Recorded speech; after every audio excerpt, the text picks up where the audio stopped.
तो साउंड एक बार देख लीजिएगा।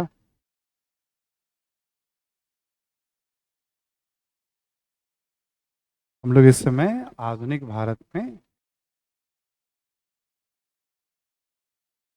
कल हम लोग पढ़ रहे थे प्रशासनिक ढांचा। याद है ना सभी को?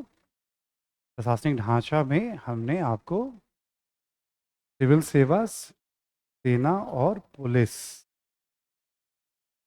के बारे में बता दिया था। इससे पहले संवैधानिक विकास का पहला चरण भी मैंने आपको कंप्लीट करा दिया है। विद क्वेश्चन मैंने आपको एक्सप्लेन कर दिया था कैसे पढ़ना होता है। और बस साउंड कम करिएगा, हो रहा है। एक बार दोपहर का नमस्कार कर दें अपने ऑनलाइन स्टूडेंट्स को। उन्हें लगेगा कि सर आज लाइव ले रहे हैं।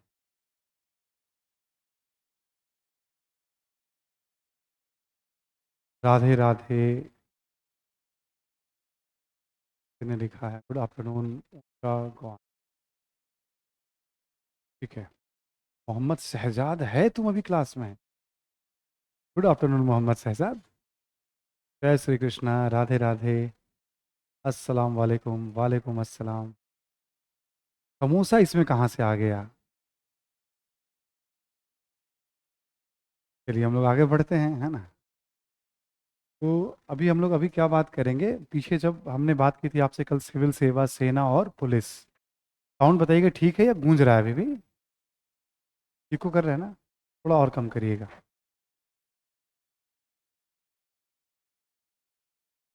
नीतू, गौरी, कशिश, भू, वंदना, प्रियंका, ज्योति, दुबे, नन, धीरज, सत्या, काजल, ईशा, हकीम आईएएस, पूर्णिमा, प्रिया। ठीक है, आगे हम लोग बात करें सब लोग। अभी आवाज़ ठीक है ना? आइए। तो हम लोग जैसे संवैधानिक विकास का पहला फेज तो आपको एक्सप्लेन कर दिया था, याद है ना सभी को? करेक्ट।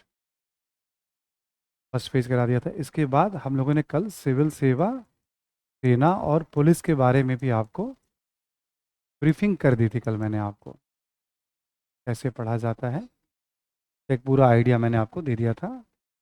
फैक्चुअली भी बता दिया था आपको और कॉन्सेप्चुअली भी आपको हमने साथ ही साथ। तो क्लास नीचे चल रही थी क्या, नीचे वाले क्लासरूम में? तो ऐसा लग रहा है कुछ चेंज सा लग रहा है मुझे आज। अच्छी बात है, नए नए सिचुएशन में अडॉप्ट करना है ना। कल आपको हमने बताया था प्रीलिम्स में क्या ध्यान रखना है, आपको याद है ना सभी को?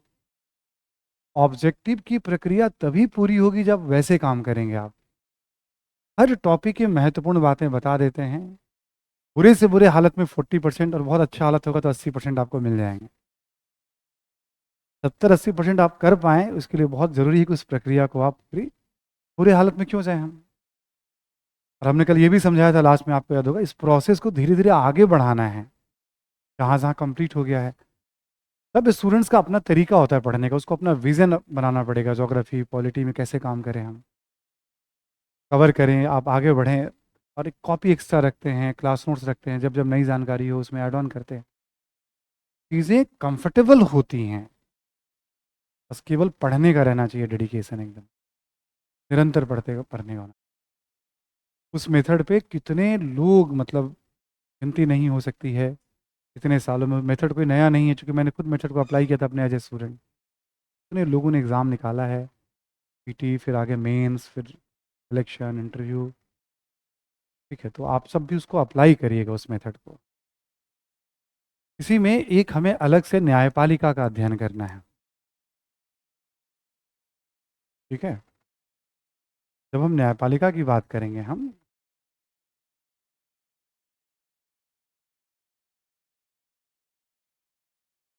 छोटी सी बात है, कॉन्सेप्ट है। आज भारत में सबसे ऊपर है सुप्रीम कोर्ट, उच्चतम न्यायालय। ठीक है।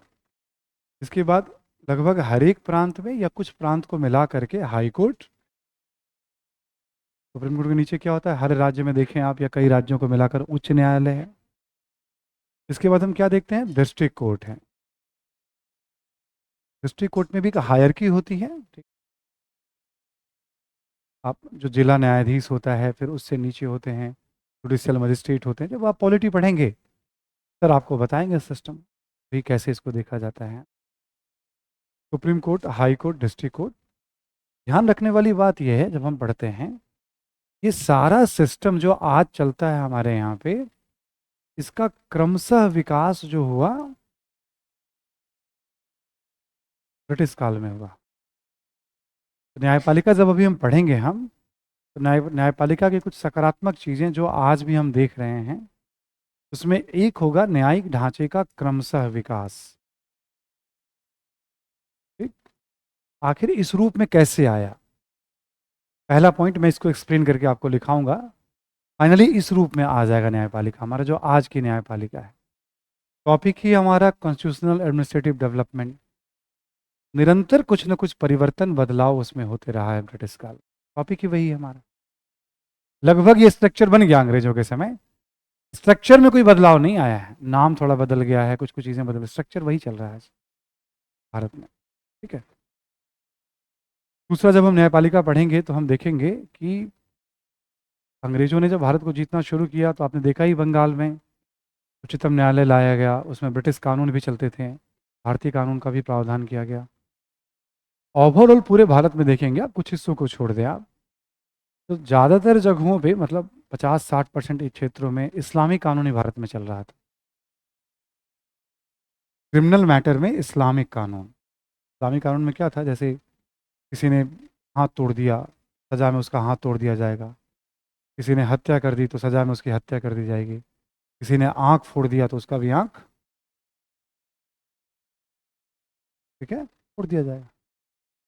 अभी इस वाले कानून में क्या होता है, अच्छा ठीक है आपने अपराध कर दिया, साबित हो जाएगा, फिर उसके हिसाब से मुकदमा चलता है, उस हिसाब से भाई आँख फोड़ने पे ये सज़ा है, हाथ तोड़ने पे ये सज़ा है। कहने का मतलब एक लॉजिकल सिस्टम बनाया गया उसमें था कि ऐसा वाला सिस्टम था।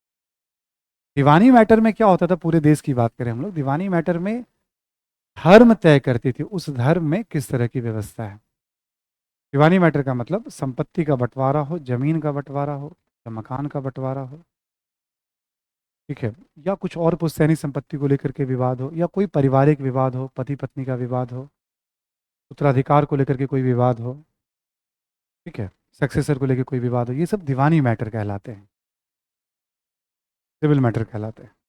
ठीक, दीवानी मैटर में जैसे मान लो हिंदू की कोई अपना मसला है, हिंदुओं का मसला है, हिंदू कानून चलेंगे उसमें, विज्ञानेश्वर और मिताक्षरा करके दो, ठीक है, विज्ञानेश्वर मिताक्षरा और दायभाग, ये दो प्राचीन ग्रंथ हैं जिसके अनुसार अलग अलग क्षेत्र में फैसला होता था। ठीक है, इस्लामिक कानून है तो इस्लामिक कानून शरीयत के हिसाब से चलेगा, वो इस्लामिक लॉ के हिसाब से। फौजदारी मामलों में ज़्यादातर इस्लामिक कानून चलते थे, क्योंकि मुगल भारत में या क्षेत्रीय राज्यों में जहाँ देखो आप उठा करके आप याद करो मॉडर्न इंडिया में, तो सब इस्लामिक शासन थे मैक्सिमम। दीवानी ऐसा था। तो अब इसमें विविधता तो आ गई, एक तो इस्लामिक कानून फौजदारी मामलों में है तो बहुत कठोर।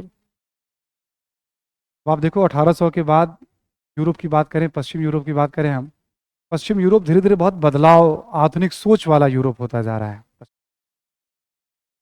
वो सब धीरे धीरे तर्क के आधार पर कानून की बात हो रही है वहाँ। ठीक है, मानवीय कानून की बात हो रही है, धार्मिक कानून की नहीं। भारत पे किसका शासन है? यूरोपीय शासन है, अंग्रेजों का शासन है। वो कॉन्सेप्ट धीरे धीरे भारत में भी आएगा। तो हम क्या देखेंगे, फाइनली अंग्रेजों ने, आपने याद होगा 33 का अधिनियम, 1859 का अधिनियम, विधि आयोग वगैरह, भारत में भी आईपीसी, सीपीसी, सीआरपीसी ये सब लागू किए जाएंगे। अभी आईपीसी को बदल करके बीएनएस कर दिया गया है, भारतीय न्याय संहिता। कुछ अनुच्छेद बदल दिए गए हैं उसमें, बट मैक्सिमम में भी पुराने वाले ही चल रहे हैं। नंबर बदल गया, जैसे 420, ठीक है, पहले था ना भाई, तो अंग्रेजों के ज़माना 1859-60 से चला था कि आपने किसी को चीट किया तो 420 के तहत मुकदमा दर्ज। तो लोग बोलचाल की भाषा में कहते तुम 420 हो क्या, ठीक है ना। अब उसका ना नंबर बदल दिया गया 420 का, ऐसे करके बहुत सारे मतलब कुछ कानूनों में भी संशोधन किया गया, कुछ साइबर अपराध को लेकर ऐड किया गया। आप जब करंट अफेयर्स पॉलिटी वगैरह में पढ़ेंगे आप, बहुत सारी जानकारी आपको मिल जाएगी उसके बारे में। सोचो तो लगभग आप एक तरह से 160-70 साल तक तो ये चलता ही रहा, और अभी भी जो लागू है मैक्सिमम यही है, थोड़ा संशोधन हुआ है उसमें। अंग्रेजों ने क्या किया, आधुनिक कानून की भारत में शुरुआत की। पूरे भारत में एक जैसा कानून होगा क्रिमिनल में। अंग्रेजों ने भी क्या किया, दीवानी मैटर छोड़ दिया, अपना अपना देखो। ठीक, हिंदू वाले हिंदू तरीके से, इस्लाम वाले इस्लामिक तरीके से, तो अपना अपना। ठीक है, तो आज़ादी के बाद रिफॉर्म वगैरह हुआ, हिंदू धर्म में भी बहुत सारी विविधता थी। एक हिंदू कोड बिल आया जिसमें काफ़ी चीज़ें ठीक कर दी गई, बट संविधान ये अपेक्षा करती थी कि एक यूनिफॉर्म सिविल कोड लागू हो। अब नज़र रखिएगा आने वाले टाइम में। ठीक है, अब तक चाहे जो भी चर्चा हुई हो, बट अब सरकार थोड़ा अग्रेसिव तरीके से इन सब चीज़ों पे आगे बढ़ रही है कि करना है। बहुत जल्दी आप देखेंगे यूनिफॉर्म सिविल कोड पे भी चर्चा तो चल ही रही है, कुछ बड़े कदम भी आपको सुनाई पड़ सकते हैं। दीवानी मैटर है मेन मसला, वहाँ फंस रहा है, क्रिमिनल मैटर नहीं, ओके वो तो। फिर अंग्रेजों ने कानून का शासन स्थापित किया। जो भी काम होगा तो कानून के जरिए होगा, मर्जी से नहीं होगा। पहले क्या होता था, औरंगजेब की इच्छा हुई कि शिवाजी को बुला के ले आओ, शिवाजी को पकड़ने के लिए मिर्जा जयसिंह को भेज दिए गए, जाओ तुम पकड़ के ले आओ। नहीं, कानून बना के आपको काम करना पड़े, कानून में प्रावधान है तब वो काम करे। अलग बात है, कानून बना के अंग्रेजों ने खूब भेदभाव किया, बट कानून बना के किया। कानून बना के दोहन किया, बट कानून बना के किया। जो भी काम करेंगे अब कानून बनाकर। भारत में आज यही चल रहा है, रूल ऑफ लॉ, कानून का। और ब्रिटिश काल में ही कानून के समक्ष समानता। आप देखोगे न्यायपालिका में ये सब अच्छी अच्छी चीजें ऐड ऑन हुई, जिसको मैं भी एक्सप्लेन करके आपको लिखा दूंगा। नकारात्मक या आलोचनात्मक पहलू न्यायपालिका को लेकर के, जैसे आपने देखा ना, सिविल सेवा, सेना, पुलिस में उच्च पदों पर कौन होंगे, अंग्रेज होंगे। न्यायपालिका में उच्च पदों पर कौन होंगे, अंग्रेज होंगे। बाकी सारे बदलाव क्यों किए गए, अंग्रेजों के फायदे के लिए। न्यायपालिका में बदलाव क्यों किया गया, अंग्रेजों के। उनका ये था कि जब सड़कों पे लड़ोगे तो रेवेन्यू कलेक्शन कब करेंगे। पुलिस स्टेशन बना दो, अदालत बना दो, सिस्टम बना दो। चलिए, आपका मुकदमा चल रहा है, फैसला होगा, ये सब सारी बातें होंगी, तो आप पेशेंस रखिए।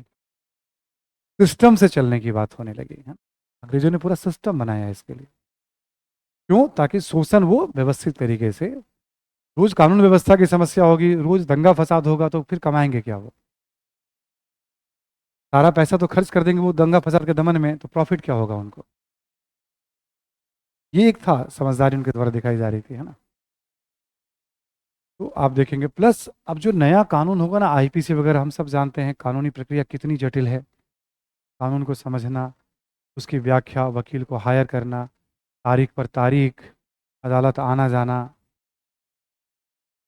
ये सारी प्रक्रिया आम लोगों के लिए बड़ा मुश्किल वाला। कानून का शासन तो है, बट कानून भारतीय नहीं बना रहे, अंग्रेज बना रहे। कानून के समक्ष समानता कागज पर है, बट अंग्रेजों और भारतीयों में भेदभाव कानून बनाकर भारत को लूटा जा रहा है। एक तरफ, दूसरी तरफ इसके आलोचना वाले बिंदु आ जाएंगे, इसी को हम लोग अभी 15 मिनट में लिख लेते हैं। ठीक, शीर्षक दे दें आप, लिखें आप, ब्रिटिश काल में न्यायपालिका।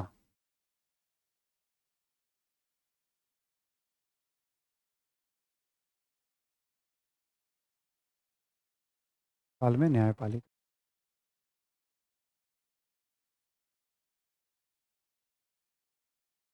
सकारात्मक पहलू,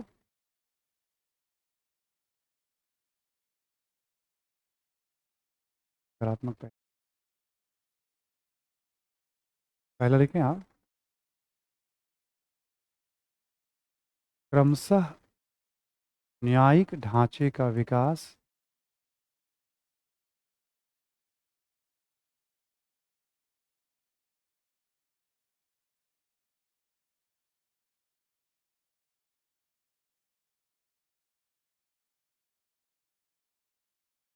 इसमें कुछ फैक्चुअल जानकारी आपको ऐड करनी है। कैसे कैसे हुआ, लिखें आप, जैसे वॉरेन हेस्टिंग्स, नाम सुना हुआ है ना। ठीक है, कब से कब शासन था इसका, 72 से 1785, वॉरेन हेस्टिंग्स। देख लिया आप जरा इसके बारे में। देखिए आप, इसने पूरे बंगाल के लिए क्या किया, एक सदर दीवानी एवं फौजदारी अदालत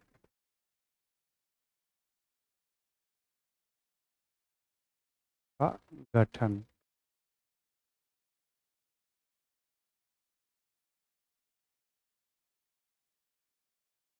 पूरे बंगाल, बिहार, उड़ीसा के लिए इसने क्या किया, सदर दीवानी एवं फौजदारी अदालत का। ये अंग्रेजों ने तो बंगाल, बिहार, उड़ीसा पे कब्जा किया, तो पहले तो वहीं पे काम करेंगे ना। जब भारत की बात आएगी तब भारत में होगा ये सब। और इसने क्या किया, जिला स्तर पर दीवानी एवं फौजदारी अदालत का गठन। जिला स्तर पर दीवानी एवं फौजदारी अदालत का गठन।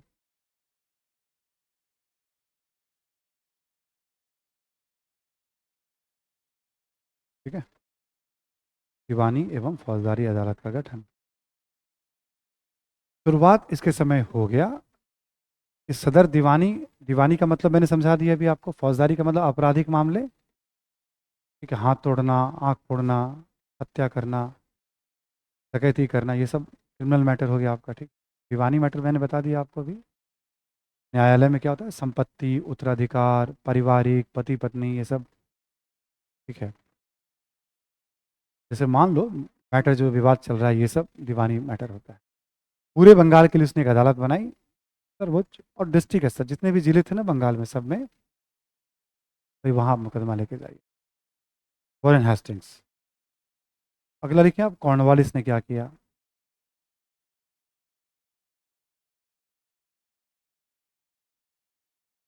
कॉर्नवालिस ने क्या किया, लिखें आप, सदर अदालत के ठीक नीचे, सदर अदालत के ठीक नीचे,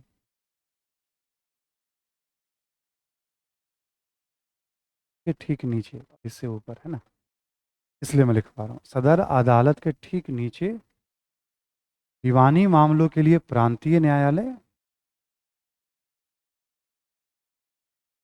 दीवानी मामलों के लिए प्रांतीय न्यायालय,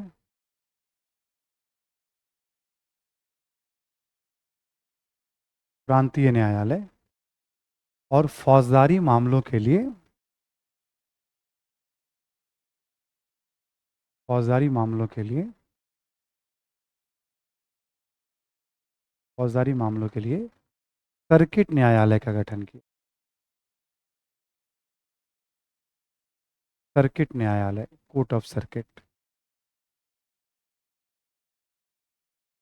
ठीक है, सर्किट न्यायालय का गठन किया। यानी ऐसे देखा जाए तो इसने दो लेवल का न्यायालय बनाया। अब कॉर्नवालिस ने क्या किया, यहाँ पे प्रांतीय न्यायालय और सर्किट न्यायालय,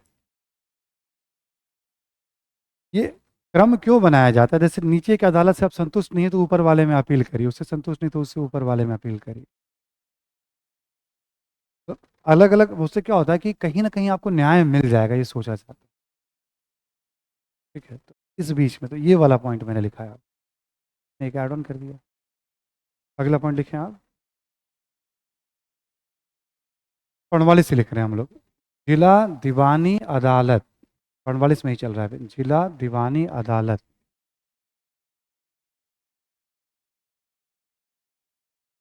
जिला दीवानी अदालत के नीचे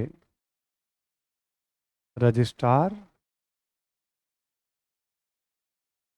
रजिस्ट्रार एवं उससे नीचे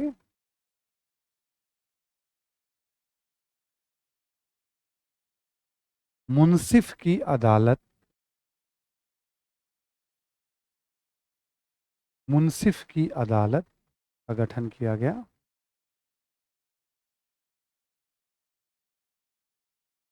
मुंसिफ की अदालत का गठन किया गया।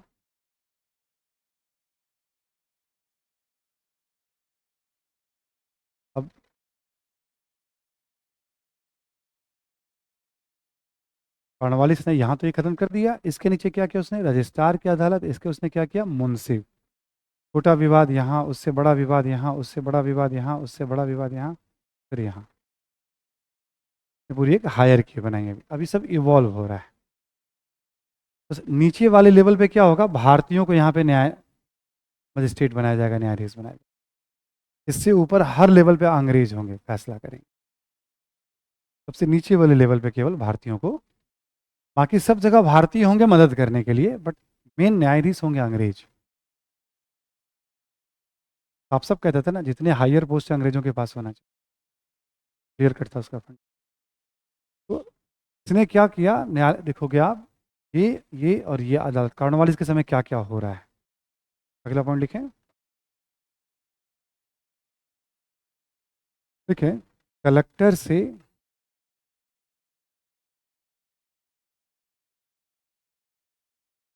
से न्यायिक कार्यों को अलग किया,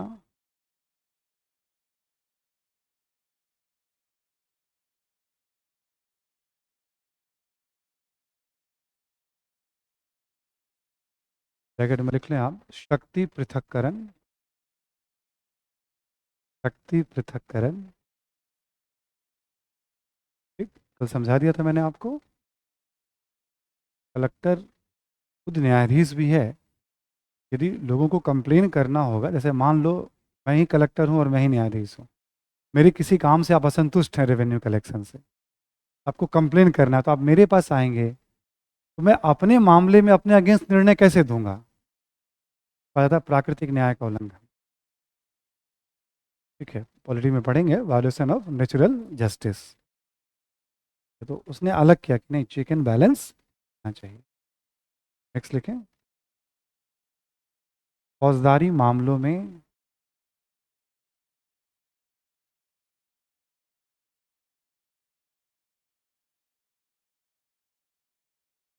फौजदारी मामलों में सजा के लिए अमानवीय प्रावधानों को अमानवीय प्रावधानों को समाप्त करने की अनुशंसा की।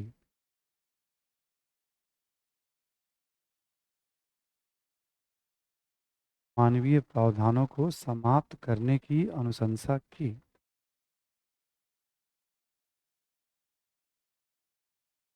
समाप्त करने की,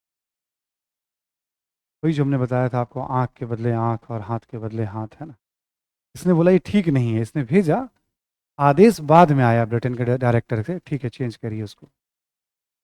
ये सब सुधार कर रहा था ये। यहाँ ब्रैकेट में लिख लें आप, देखिए, कॉर्नवालिस के न्यायिक सुधारों के संदर्भ में, कॉर्नवालिस के न्यायिक सुधारों के संदर्भ में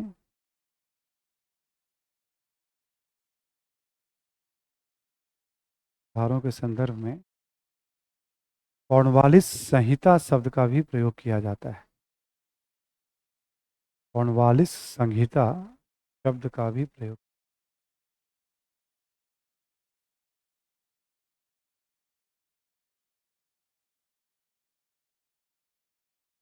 ठीक है, कभी कभी आप देखेंगे कॉर्नवालिस कोड, COD, है ना, हिंदी में संहिता कहते हैं उसको, मिलेगा ना कॉर्नवालिस कोड क्या है। ठीक है, इस तरह की बात आएगी, तो ऊपर जितनी भी बातें बताई उसको कॉर्नवालिस कोड कहा जाता है। जो भी जुडिशरी के क्षेत्र में उसने रिफॉर्म किए हैं, तो कॉर्नवालिस कोड के नाम से हम, वॉरेन हेस्टिंग्स हो गया, कॉर्नवालिस हो गया। अभी न्यायिक ढांचे का विकास कैसे हो रहा है। ठीक, नेक्स्ट महत्वपूर्ण बदलाव लिखेंगे आप, विलियम बेंटिक। हाँ, अभी चल रहा है न्यायिक ढांचे का विकास। अगला पॉइंट लिख लें आप, विलियम बेंटिक। आर्टिकल याद है किसी को, 1828 से 1835। देखिए आप इसके बारे में लिखें कि दिल्ली एवं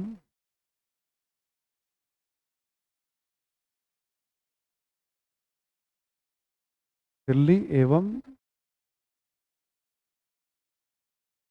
उत्तर पश्चिम प्रांत के लिए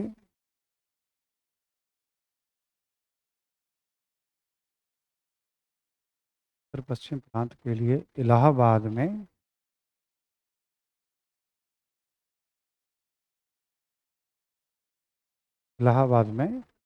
सदर दीवानी इलाहाबाद में सदर दीवानी एवं फौजदारी अदालत का गठन।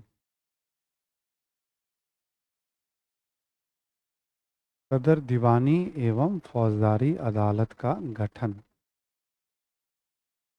ठीक है, नोटेड। सदर दीवानी एवं फौजदारी अदालत का। बोला कि भाई दिल्ली वाले लोगों को और यूपी वाले लोगों को कलकत्ता जाना पड़ता है, कलकत्ता एकदम ईस्ट में पड़ जाता है ना, हुगली नदी। उनके लिए अलग से एक सदर दीवानी बना दिया गया इन क्षेत्रों के लिए, ताकि उनको बहुत दूर ना जाना पड़े। इसने एक रिफॉर्म ये किया।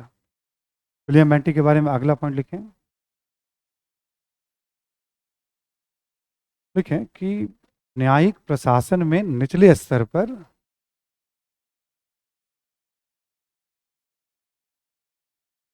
न्यायिक प्रशासन में निचले स्तर पर भारतीयों की भागीदारी बढ़ाने की अनुशंसा की।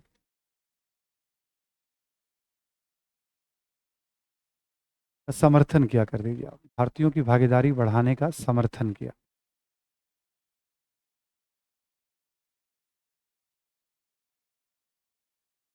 दूसरा इसने एक काम किया कि भाई भारतीयों की भागीदारी बढ़नी चाहिए। एक और लिख लें आप पॉइंट।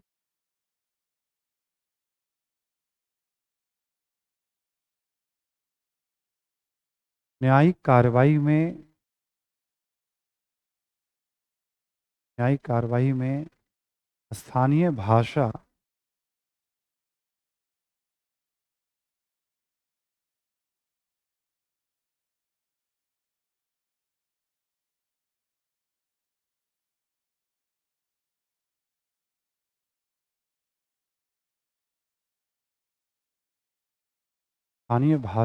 को अधिक महत्व दिए जाने का समर्थन किया।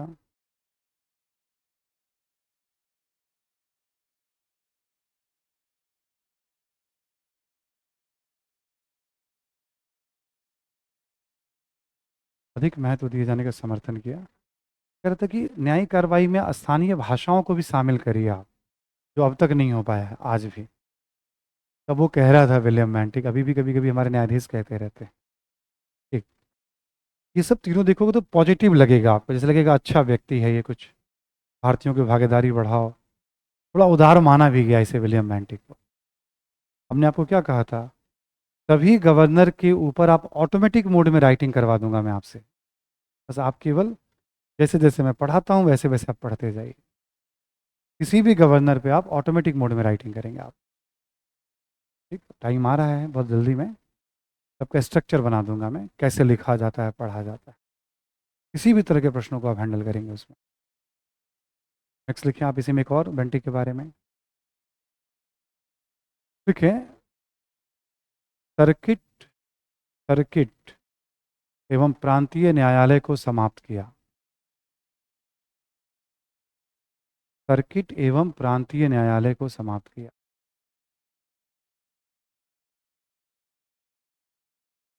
जो भी मैं आपको लिखा रहा हूँ पिछले 30-40 वर्षों में से एक भी प्रश्न नहीं पूछे गए हैं पीटी में। पीटी में इससे एक भी प्रश्न नहीं पूछे गए पिछले 30-40 वर्षों में। बट रूल हमने क्या समझाया आपको, टॉपिक हम लोग छोड़ मिनिमम मिनिमम जानकारी हमें रखनी है। ठीक, ये हो गया बेंटी के समय किए गए रिफॉर्म। अगला पॉइंट लिखें, कैनिंग।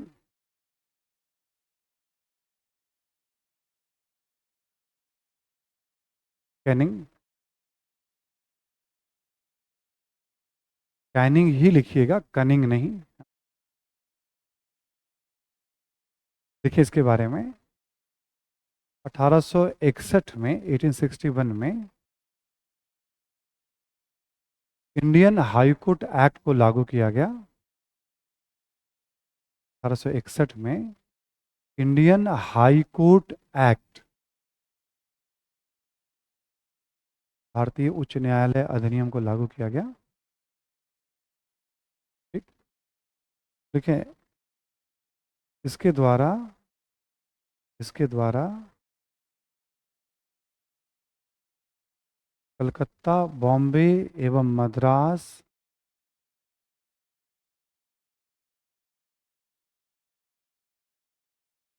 कलकत्ता, बॉम्बे एवं मद्रास के उच्चतम न्यायालय, कलकत्ता, बॉम्बे एवं मद्रास के उच्चतम न्यायालय तथा सदर अदालत को समाप्त कर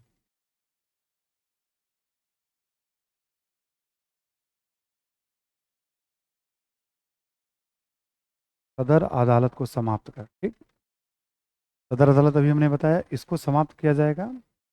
और जो कलकत्ता में जो उच्चतम न्यायालय थे ना, वैसा ही बॉम्बे और मद्रास में भी आ गया, तो उसको भी समाप्त किया जाएगा। समाप्त कर, देखें आप, कलकत्ता, बॉम्बे एवं मद्रास में, इसी में लिखें आप, समाप्त कर कलकत्ता, बॉम्बे एवं मद्रास में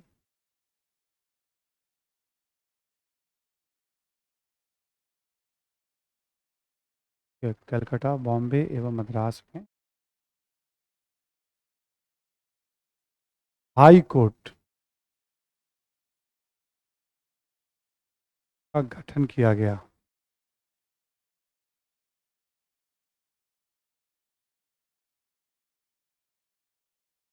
हाई कोर्ट का गठन किया गया। ये जो हाई कोर्ट आज भारत में हम लोग देखते हैं ना, पहली बार 1861 के एक्ट से आया। ठीक, और ये सदर अदालत सब समाप्त कर दिए गए, उच्चतम न्यायालय। अब जो भी समस्या होगा हर स्टेट के लिए हाई कोर्ट, धीरे धीरे हाई कोर्ट की संख्या बढ़ती चली जाएगी। जब आप पॉलिटी में पढ़ेंगे आप, तो पढ़ेंगे आप हर स्टेट के high court, Delhi high court कब बना, इलाहाबाद हाई कोर्ट कब बना, है ना, सबके बारे में आपको पढ़ना है, वो सब जरूरी होता है प्रारंभिक परीक्षा के लिए। शुरुआत कहाँ से हुई? 1861 के अधिनियम से 62 में बनाया गया, इन सब अदालतों को समाप्त कर। तो ग्रेजुअली न्यायिक ढांचा क्रमशः विकास जारी है। टॉपिक क्या है हमारा? क्रमशः विकास, किसका? न्यायिक ढांचे का, जुडिशियल स्ट्रक्चर। तो भारत में यदि आप निर्णय से संतुष्ट नहीं हैं, तो सबसे ऊपर प्रीवी काउंसिल होती थी ब्रिटेन में, वहां पे आप अपील कर सकते थे, सर्वोच्च अदालत होती थी अपील। ठीक, अगला पॉइंट लिखें आप, एक वायसराय का नाम लिख लें आप, वैसे ही आगे पढ़ेंगे। लिन लिथगो, लिन लिथगो, ये लिन भी हैं, लिथ भी हैं और गो भी हैं, ये वायसराय का नाम है। ठीक, लंबे समय तक ये भी था, 34 से 43 तक था। तो जब राष्ट्रीय आंदोलन में आएंगे तब उसको देखेंगे, हम वहाँ पढ़ेंगे। यहाँ लिख लें आप, 1935 के अधिनियम के अंतर्गत, 1935 के अधिनियम के अंतर्गत भारत में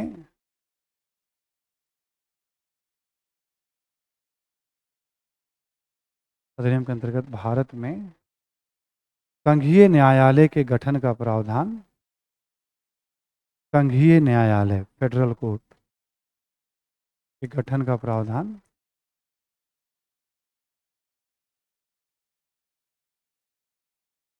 संघीय न्यायालय के गठन का प्रावधान किया गया। ठीक,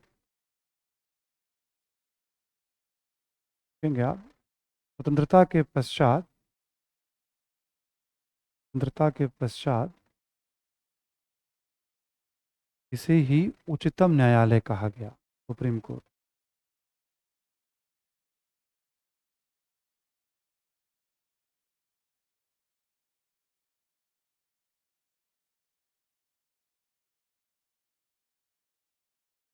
तो जो मैंने आपको भी बताया था, देखो ब्रिटिश काल में सुप्रीम कोर्ट भी बना 1935 में, नाम कुछ अलग था। हाई कोर्ट बनना शुरू हुआ 1861 से। डिस्ट्रिक्ट कोर्ट बनना शुरू हो गया था वॉरेन हेस्टिंग्स के समय से। आज का जो हमारा न्यायिक ढांचा है ना, वो ब्रिटिश काल में धीरे धीरे अलग अलग समय में, समझ में आ रही है बात? जहां से शुरू की थी बात वहीं पे आगे बात रुक गई है। ठीक है, आज का ढांचा धीरे धीरे ब्रिटिश पीरियड में ही इवॉल्व हुआ। एक पॉइंट इसमें और लिख लें आप लास्ट में। ठीक है, ब्रिटिश भारत में अपील की सर्वोच्च अदालत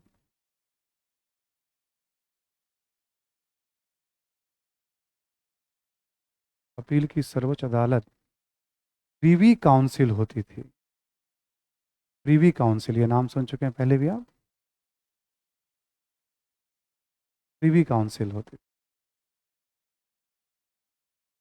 यानी यहाँ आपको संतुष्ट नहीं है तो उसके ऊपर आप अपील ब्रिटेन में करना पड़ेगा आपको, प्रीवी काउंसिल। ठीक है, 1949 में प्रीवी काउंसिल वाला प्रावधान भी समाप्त कर दिया जाएगा आज़ादी के बाद।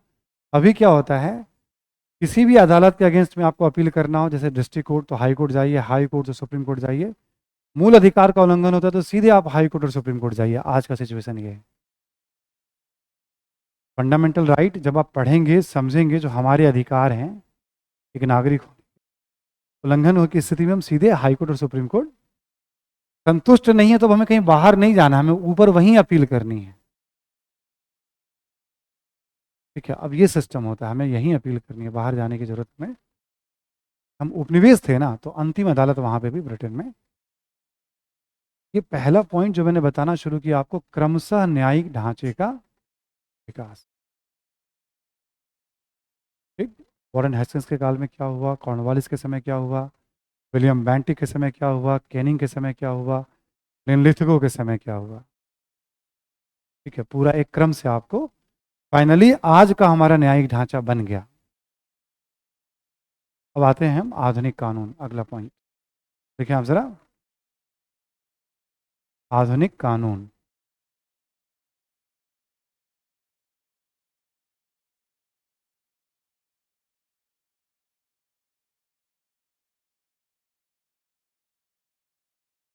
देखिए आप आधुनिक कानून के बारे में कि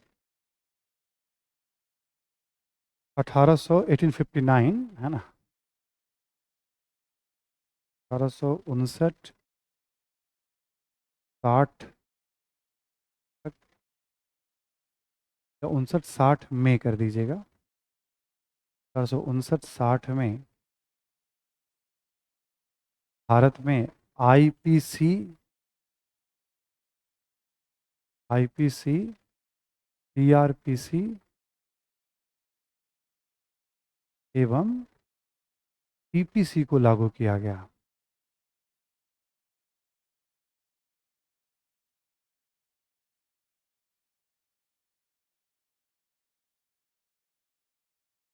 देखिए इस प्रकार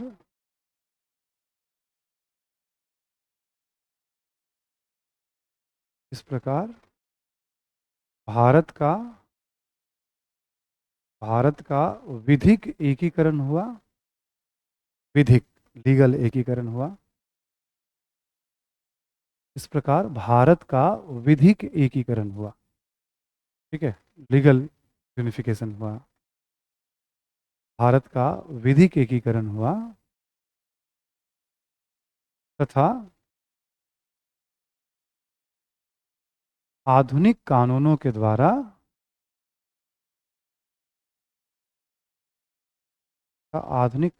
द्वारा न्यायिक प्रक्रिया का संचालन किया जाने लगा।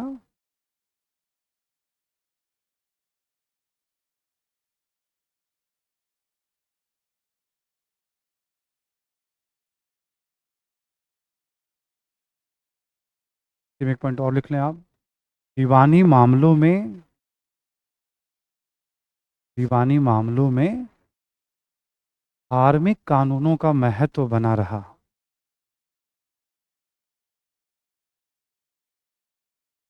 दीवानी मामलों में धार्मिक कानूनों का महत्व बना रहा।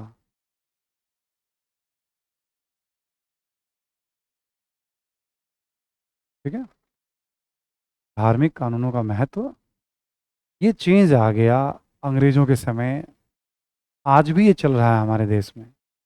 आईपीसी तो हो गया, जैसे कोई भी अपराध करेंगे तो क्या सजा मिलेगी, ठीक, उसकी पूरी लिस्ट है, उसमें कितने तरह के अपराध होते हैं और कितनी तरह की सजा होती है। सीआरपीसी होता है क्रिमिनल प्रोसीजर कोड, मुकदमा कैसे चलेगा, ठीक है, उसका उसमें प्रोसेस दिया हुआ होता है। और सीपीसी होता है सिविल प्रोसीजर कोड, दीवानी मामले में मुकदमा कैसे चलेगा, ठीक है, उसका उसमें मतलब प्रोसेस दिया हुआ होता है। इन सब में बदलाव तो आता रहा, सीआरपीसी सीपीसी बदल चुका है पूरा उस समय के और आज के सीपीसी में, बट शुरुआत अंग्रेजों ने की मॉडर्न सिस्टम की। और आईपीसी का महत्व तो आज भी, थोड़ा ही संशोधन हुआ है, उसमें हुआ है संशोधन अभी, जिसको हम भारतीय न्याय संहिता कहते हैं, ठीक है। आप सोचो, कल्पना करो कि भारत, याद करो 18वीं सदी में कितने सारे राज्यों में बटा हुआ था, अलग अलग कानून थे, अंग्रेजों ने सबको जीत करके एक छतरी के नीचे लाया और फिर अब पूरे हिंदुस्तान में एक जैसा कानून लागू।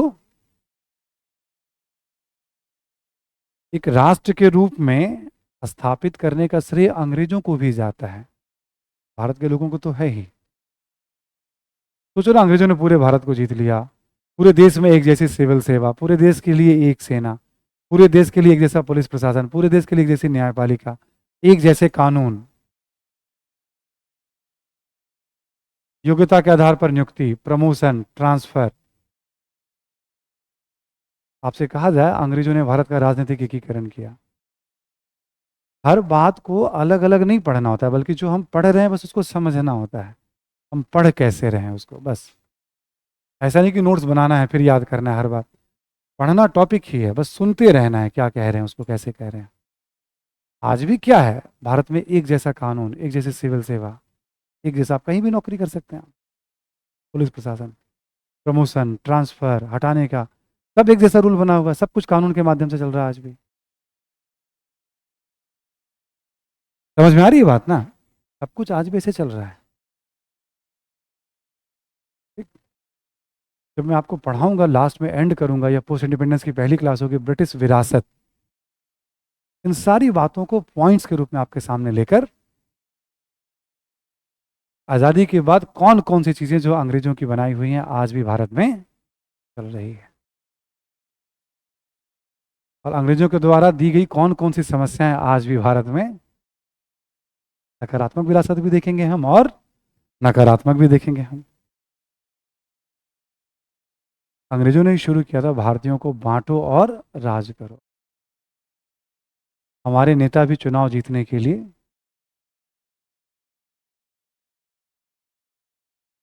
हमारे नेता भी चुनाव जीतने के लिए, पॉलिटिकल पार्टी भी चुनाव जीतने के लिए, अंग्रेज चले गए लेकिन अंग्रेजों की बुद्धि का इस्तेमाल हम आज भी खूब।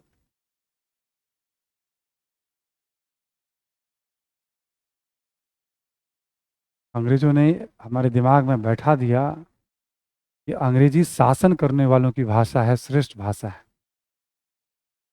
आज़ादी के 80 वर्षों के बाद भी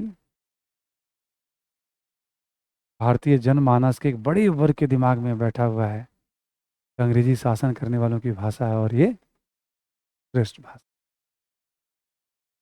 ऐसे करके ना हम लोग विरासत वाले टॉपिक में जब आएंगे हम, ठीक है, तो बहुत सारी लिस्ट, एक बनी बनाई लिस्ट दूंगा मैं आपको, क्योंकि टॉपिक तो मैं सारा पढ़ा ही चुका हूँ, उसी का सम अप होता है, चर्चा होता है। एक हैंडआउट्स में आपको दे दूंगा, उसी पे बातचीत होगी।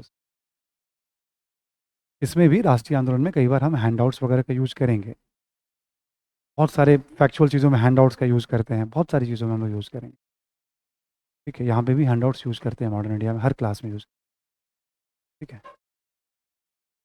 तो आधुनिक कानून की बात हो गई, 2 पॉइंट और इसमें, कानून का शासन और समानता, लिखें आप अगला पॉइंट, कानून का शासन, ठीक है। अंग्रेजों ने भारत में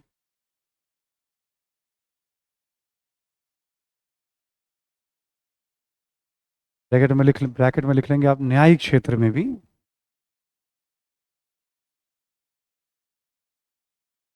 न्यायिक क्षेत्र में भी, ब्रैकेट क्लोज कर देंगे, अंग्रेजों ने भारत में कानून के शासन को स्थापित किया।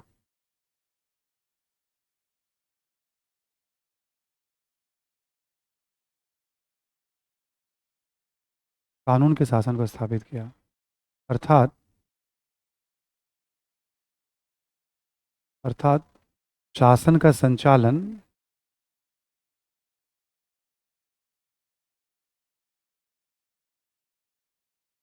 मानव निर्मित कानूनों से होगा। शासन का संचालन मानव निर्मित कानूनों से होगा, न कि धार्मिक कानूनों से।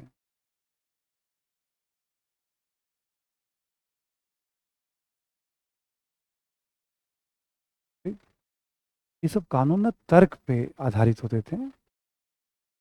सब कानून आज भी चलते हैं, है ना। तो अंग्रेजों ने ही शुरू किया, इसके पहले ऐसा नहीं था। कानून का शासन, कानून कौन बना रहा है? तो जनप्रतिनिधि कानून बना रहे हैं। ठीक है, भारत के नहीं हैं, ब्रिटेन के ही हैं, बट निर्वाचित प्रतिनिधि कानून बना रहे हैं। इसके पहले क्या था भारत में सिस्टम? धार्मिक कानूनों से ही या मर्जी से शासन चलता था। ठीक? या तो धार्मिक कानून थे या शासक की मर्जी थी। मर्जी अब नहीं चलेगी। कानून में जो बात कही गई है उसके हिसाब से सिस्टम, न्यायालय भी वैसे ही काम करेगा जितना कानून उसे कह रहा है। ये सिस्टम शुरू किया अंग्रेजों ने भारत में। अगला पॉइंट लिखिए, कानून के समक्ष समानता। कानून के समक्ष समानता,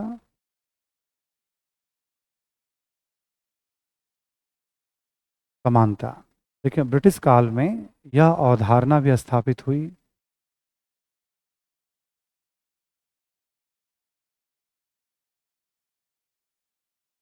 यह अवधारणा भी स्थापित हुई कि कानून के समक्ष सभी बराबर हैं।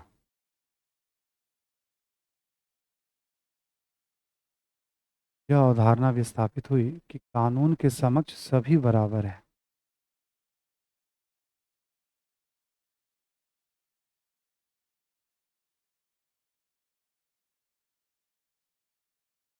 ठीक है, सभी बराबर हैं। ठीक है, अर्थात अर्थात धर्म, धर्म, वर्ग, जाति, क्षेत्र, जाति, क्षेत्र, रंग, कलर, पद, पोस्ट इत्यादि के आधार पर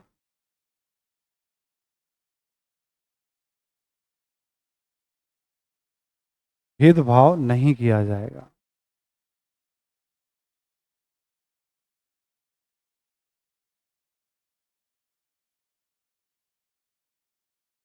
ब्रैकेट में लिख लें आप, सिद्धांत के तौर पर, सिद्धांत के तौर पर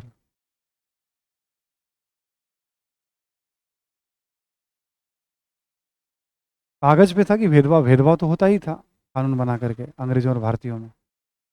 ये भी कम से कम अंग्रेजों ने स्थापित किया। आज भारत में ये चारों चीजें चलती हैं, कानून का शासन भी है, कानून के समक्ष समानता भी है, ठीक है, आधुनिक कानून भी है, और ये न्यायिक ढांचा, चारों चीजें चलती हैं। ठीक है, ऐसे देखोगे तो ब्रिटिश काल में न्यायिक क्षेत्र में क्या क्या सकारात्मक बातें हैं। इसी को हम रिवर्स कर देंगे आलोचना में। देखिए आप, आलोचना,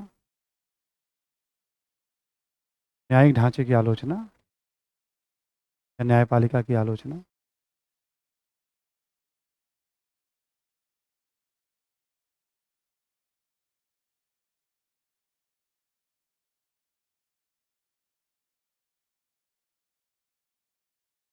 पॉइंट्स में लिखेंगे आप,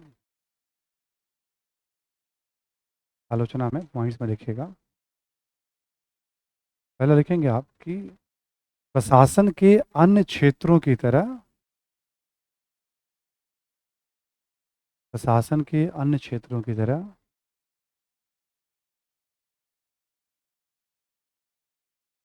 न्यायपालिका में भी, न्यायपालिका में भी उच्च पदों से,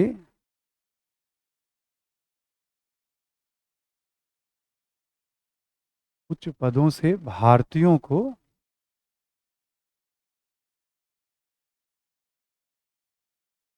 कुछ पदों से भारतीयों को वंचित रखा गया।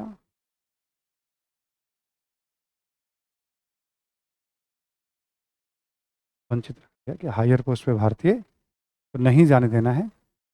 देखो हर क्षेत्र में भारतीय ना 19वीं सदी के अंत जैसे 1880 90 तक आते आते 1900, क्योंकि भारतीयों का दबाव बढ़ने लगेगा अंग्रेजों पे, तो थोड़े बहुत उच्च पद में भारतीयों की भागीदारी बढ़ेगी, नंबर्स बढ़ेंगे, ऐसा नहीं कि नहीं बढ़ेंगे, लेकिन वो बहुत विलम्ब। नीति की बहुत क्लियर थी कि भारतीयों को हायर पोस्ट पे जाने नहीं देना है। अगला पॉइंट लिखें। देखिए न्यायिक ढांचे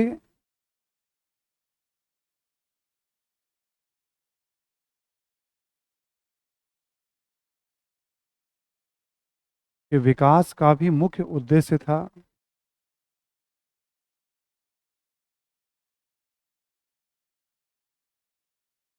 विकास का भी मुख्य उद्देश्य था भारत में भारत में ब्रिटिश साम्राज्यवाद की जड़ों को मजबूत करना। ब्रिटिश साम्राज्यवाद की जड़ों को मजबूत करना।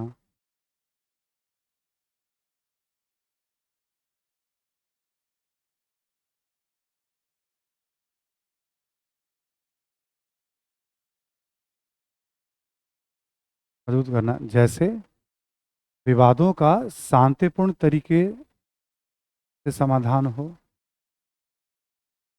विवादों का शांतिपूर्ण तरीके से समाधान हो,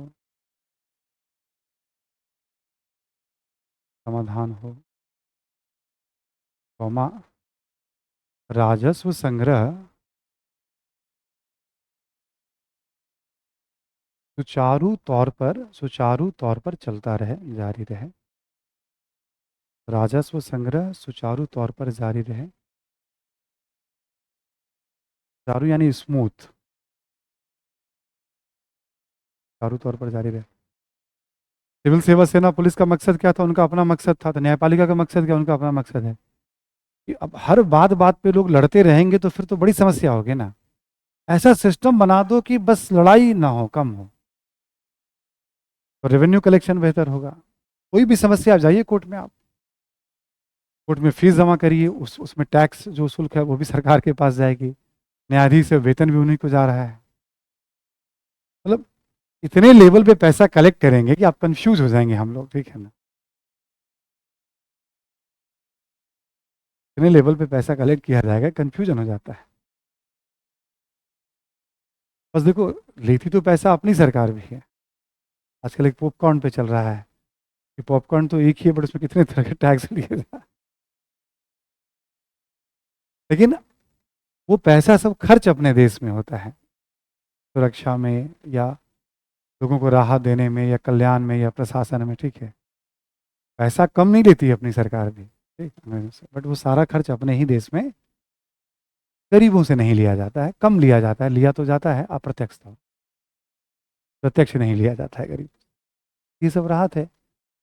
और दिल्ली वगैरह में आजकल देख ही रहे हैं आप, लड़कियों महिलाओं के लिए 2100 रुपये महीने की घोषणा कर दी गई है। तब देखिएगा आप लोग भी, है ना, मतलब वो मिलेगा नहीं मिलेगा क्या है। पढ़ने आए हैं, पैसे वैसे की दिक्कत हो तुरंत नाम वाम डलवा करके पैसा देंगे। कम थोड़ी होता है, तो कम खाने का खर्च तो मिनिमम निकल जाएगा, ठीक है। देखिएगा जरा, सब छोड़िएगा मत, पैसा मिल रहा है तो, है अपना ही पैसा, कोई दे नहीं रहा है, ठीक है, अपना ही पैसा जो घुमा करके। तो जितने भी जानने वाले हैं सबको मैं कह रहा हूँ भाई, सब देखना उसमें क्या है, क्योंकि वोट वोट तो सबका अपना निर्णय होगा, ठीक है ना। वोट के बारे में मैं बिल्कुल नहीं कहना, वो सब सोच समझ के आप देखिएगा। कहीं पे भी आपको जो उचित लगता है, सबका अपना निजी अधिकार है और उसको अपना सोच के देना चाहिए, बट सुविधाएं सबके लिए होती है, ऐसा नहीं कि उसका वोट से कोई संबंध होता है। महिलाओं को दिया गया तो आपको भी दिया जा रहा है, ठीक। ध्यान देकर समय निकाल के पता करिएगा कि पैसे जब भी आ जाए तो बताइएगा, फिर पार्टी उसकी।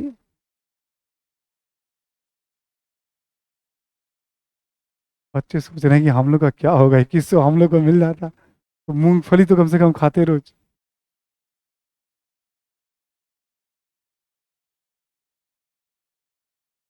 अचानक से देखेंगे, पता चला दिल्ली में वोटर लिस्ट की संख्या बढ़ गई है, सब अपना अपना नाम कटवा के दिल्ली में डलवा रहे हैं, नाम लाओ।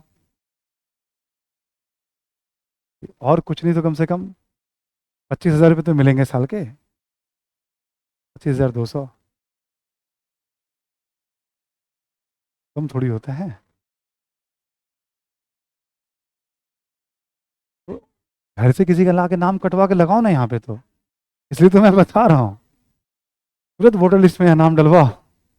वोट जिसको देना है उसको देना। देखो भाई, मैं साफ साफ कह रहा हूँ, मेरे कहने से कोई क्या फर्क पड़ता है? मैं कोई नेता? वोट नितांत निजी मामला है। पता चला किसी ने कट करके कहा कि देखो भाई, केजीएस के मंच पे जो है सुजीत सर, ठीक है, वोट के लिए, मतलब पैसा तो सब ले लो, ठीक है ना? पैसा सब ले लो, ठीक है, सरकार दे रही है पैसा तो ले लो, इसमें क्या बुराई है? कल्याण के लिए दे रही है पैसा, ठीक है। इतनी तकलीफ होती है बताओ इतने सारे पैसे में।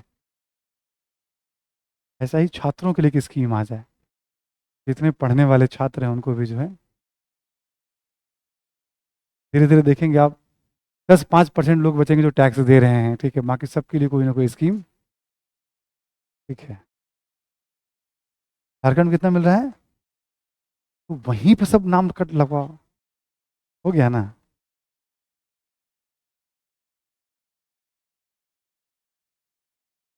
राजस्थान में कितना है?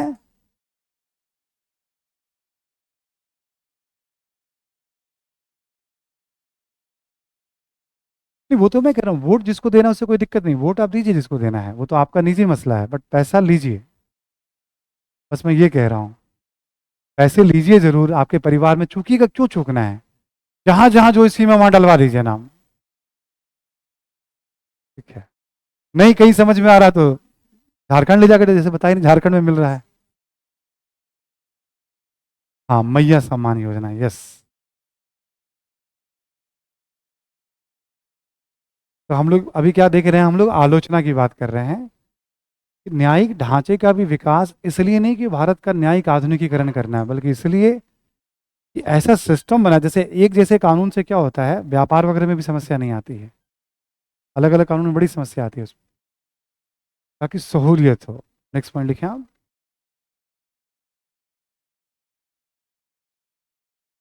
लिखें कि आधुनिक कानूनी प्रक्रिया जटिल थी।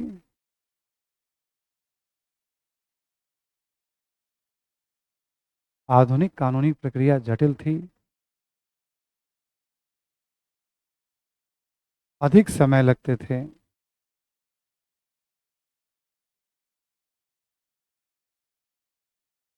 अधिक समय लगते थे, खर्चे भी अधिक होते थे,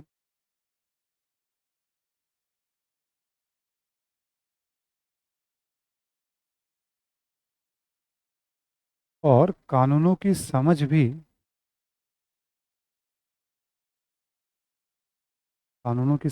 अधिकांशतः लोगों को नहीं थी।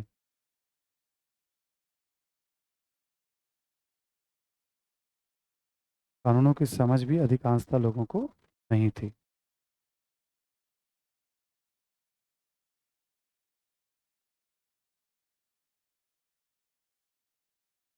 ये थी करके लिखवाया है, इसको हम है कर देंगे तो आज पे भी लागू हो जाएगा ये। समझ में आ गई बात ना? जब आप पढ़ेंगे पॉलिटी में जुडिशियल रिफॉर्म कॉन्सेप्ट्स लेकर के आएंगे तो वहां पे ये लागू हो जाता है जुडिशियल रिफॉर्म में। अभी भी आप देखेंगे लीगल लिटरेसी जो रोजमर्रा का होता है बहुत कम है। टाइम लगने ही लगने हैं, तारीख पे तारीख वाली बात, पैसे खर्च होने ही होने, ठीक है। ये आज भी समस्या है, इसलिए आप है कर देंगे तो आज भी लागू हो जाएगा। अगला पॉइंट लिखें आप।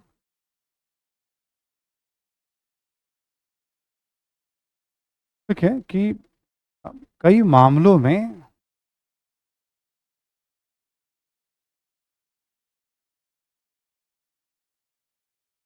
कानून बनाकर अंग्रेजों और भारतीयों के बीच भेदभाव किया जाता था।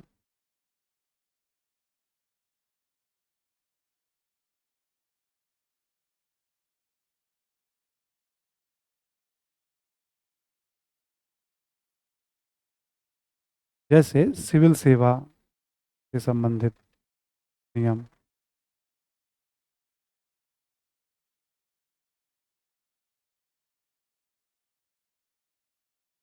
ठीक है। आपको जैसे लोकप्रिय नियम मान लो, 500 पाउंड से ऊपर भारतीय को नहीं लिया जाएगा। भेदभाव हो गया कानून बना करके। ये तो एक भेदभाव हो गया ना कानून बना करके। एक एग्जाम्पल आपका सिविल सेवा के बारे में बताया था ना पिछली वाली क्लास में आपको। परीक्षा ब्रिटेन में होगी, अंग्रेजी में होगी, अधिकतम उम्र 23 वर्ष घटा के 19। तो कानून बना के आप भेदभाव कर रहे हैं। अभी आगे पढ़ने वाले हैं आप, जैसे इल्बर्ट बिल, शस्त्र अधिनियम, ये सब कानून बना करके भेदभाव है। जैसे कभी कभी रुक करके ना मैं इस तरह के कुछ पैटर्न आपको बताता हूँ। प्रश्नों का क्या होता है, एक एस्टैब्लिश पैटर्न है।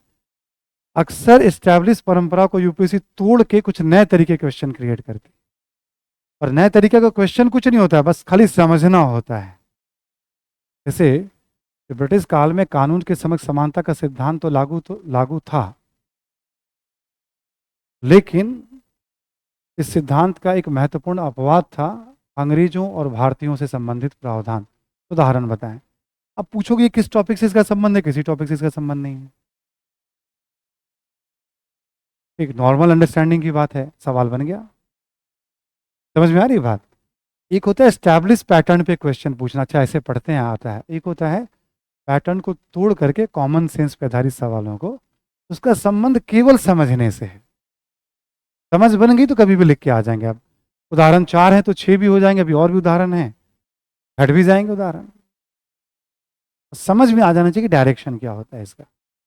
अभी 2 एग्जाम्पल तो आपके पास आ चुका है, ऐसे और भी एग्जाम्पल अभी आपके पास आने वाले हैं इस तरह के।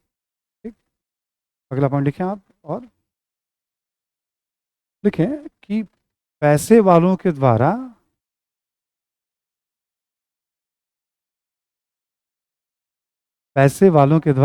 कानून का दुरुपयोग किया जाता था। पैसे वालों के द्वारा कानून का दुरुपयोग किया जाता था।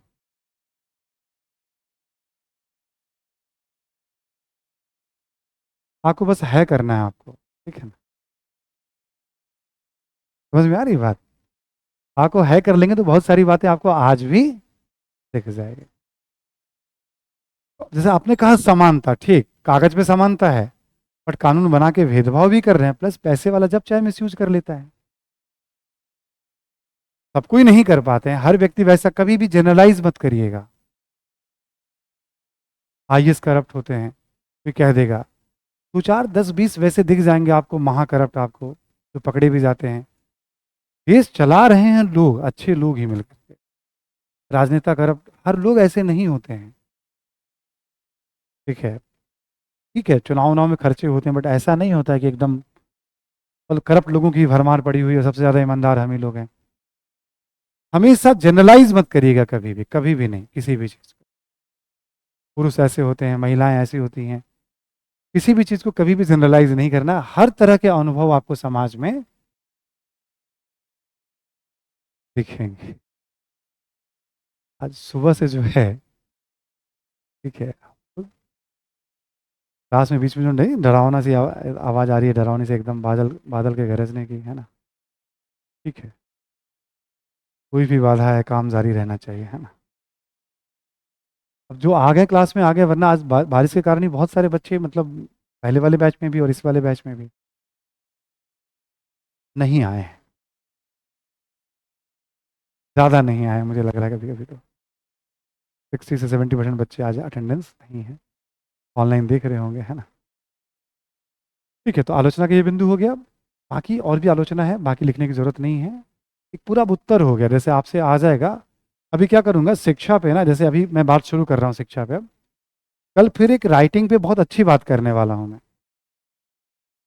अभी मैं 2 राउंड की बात कर चुका हूँ आपसे मॉडर्न इंडिया में। कल मैं बहुत सारे फिर एक बार टिप्पणी और विश्लेषण और समालोचना, मतलब कल बहुत सारे शब्दों को लेके मैं आ जाऊँगा निर्देश को। राउंड 3rd, और एक आधा राउंड में कंक्लूड कर दूंगा मैं राइटिंग को।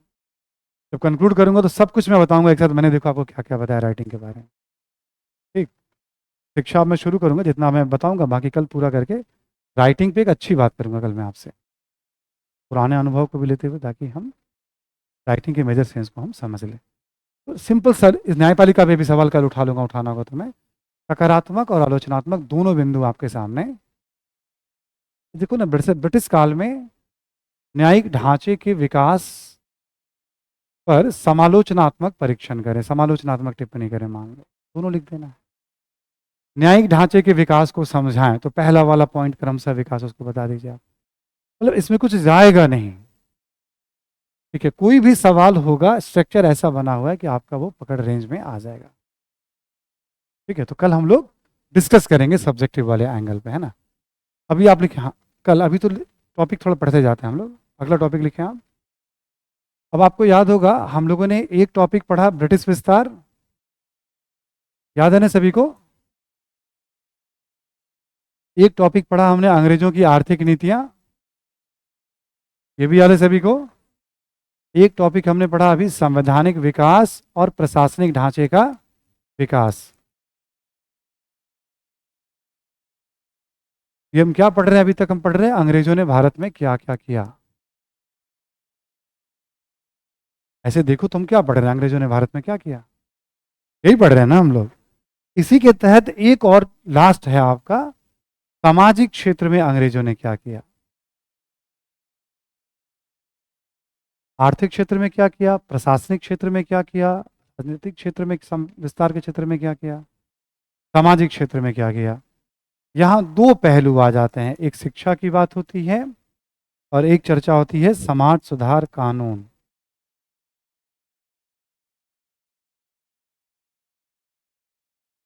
समाज सुधार कानून ज़्यादा कुछ नहीं है, 15 मिनट का टॉपिक है। शिक्षा में लगेगा आपका 2 घंटे के आसपास लग जाएंगे इसमें, है ना। इंपॉर्टेंट भी है प्री के पॉइंट ऑफ व्यू से भी, मेंस के पॉइंट ऑफ व्यू से, ठीक। टॉपिक क्या होगा, ब्रिटिश भारत में शिक्षा, ठीक। ये हम जो पढ़ते आ रहे हैं, क्रम चल रहा है हमारा। आइए,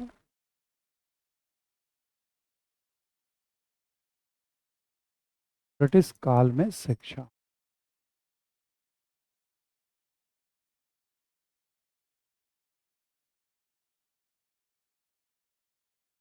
ठीक है।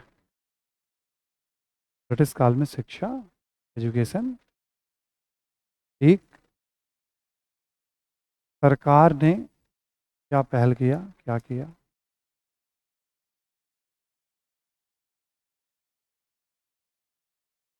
ब्रिटिश सरकार ने क्या किया, ये देखा जाता है 1757 से 1858 और 1858 से 1947,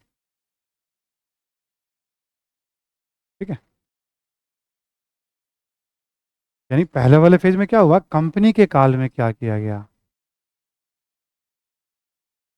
ठीक है। कंपनी के काल में क्या किया गया, फिर क्राउन के काल में क्या किया गया, भारत में शिक्षा की सरकार ने क्या किया, ठीक है। दो भागों में बांट कर पढ़ेंगे। पहला बहुत इंपॉर्टेंट है पीटी और मेंस दोनों के लिए, दूसरा इंपॉर्टेंट है पीटी के लिए और अंडरस्टैंडिंग के लिए, कंप्लीट हो जाएगा। और जैसे क्या हुआ शिक्षा के विकास में, तो सामाजिक धार्मिक सुधारक, अभी टॉपिक भी आने वाला है बहुत जल्दी, ठीक है। सामाजिक धार्मिक सुधारक, socio religious reform, Rammohan Roy हैं, ईश्वर चंद्र विद्यासागर हैं, एम.जी. रनाडे हैं, दयानंद सरस्वती हैं, विवेकानंद हैं। इन सभी ने शिक्षा के विकास के लिए, ऐसे ही राष्ट्रीय आंदोलन,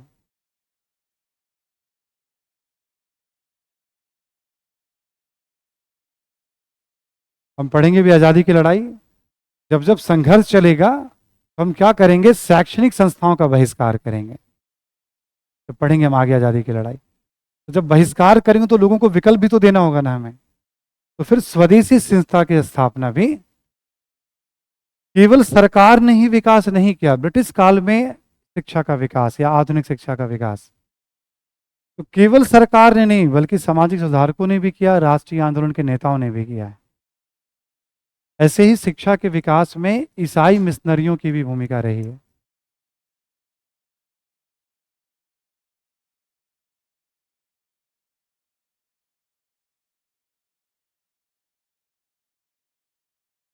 शिक्षा के विकास में ईसाई मिशनरियों की भी भूमिका रही है। जैसे कभी कभी क्या होता है ना, कॉन्सेप्ट पकड़ना होता है आपको। जैसे ब्रिटिश काल में शिक्षा 200 वर्षों में, 1757 से, तो आपका दिमाग जाना चाहिए चारों डायमेंशन पे दौड़ना चाहिए। एक पहले तो ये कॉन्सेप्ट हो गया कि हम पढ़ते ही अधूरा है तो बात फंस जाती है। सरकार ने क्या किया वो तो मैं भी पढ़ाने जा रहा हूँ। ये आपको दूसरे टॉपिक में, सब अलग अलग टॉपिक में पढ़ते चले जाएंगे आप, ठीक। अभी फिलहाल हमारा सरकार ने क्या किया, हम सरकारी नीति को पढ़ रहे हैं, हम सरकार की बात कर रहे हैं। क्लियर ना, हमारा फोकस कहाँ है, सरकारी नीति पे है, पॉलिसी पर है फोकस पूरी तरह से, ठीक। हम उस पर बात कर, देखो आज की जो शिक्षा व्यवस्था है, जैसे अभी सब आप सब स्कूल पास करके आए हैं ना 12वीं तक, यस, ट्वेल्थ पास है ना सभी लोग, ठीक। तो गड़बड़ किया आपने, फेल करते हैं तो आप भी आईएएस बन जाते हैं, ठीक है ना, कोई ना कोई पिक्चर बनती है आपके ऊपर भी, बताइए, कोई बात नहीं, पास करके भी चलेगा ना। तो पहली से लेके 12वीं तक, 10वीं तक पढ़ाई की, फिर 10वीं से 12वीं पढ़ाई की, फिर कॉलेज की पढ़ाई की।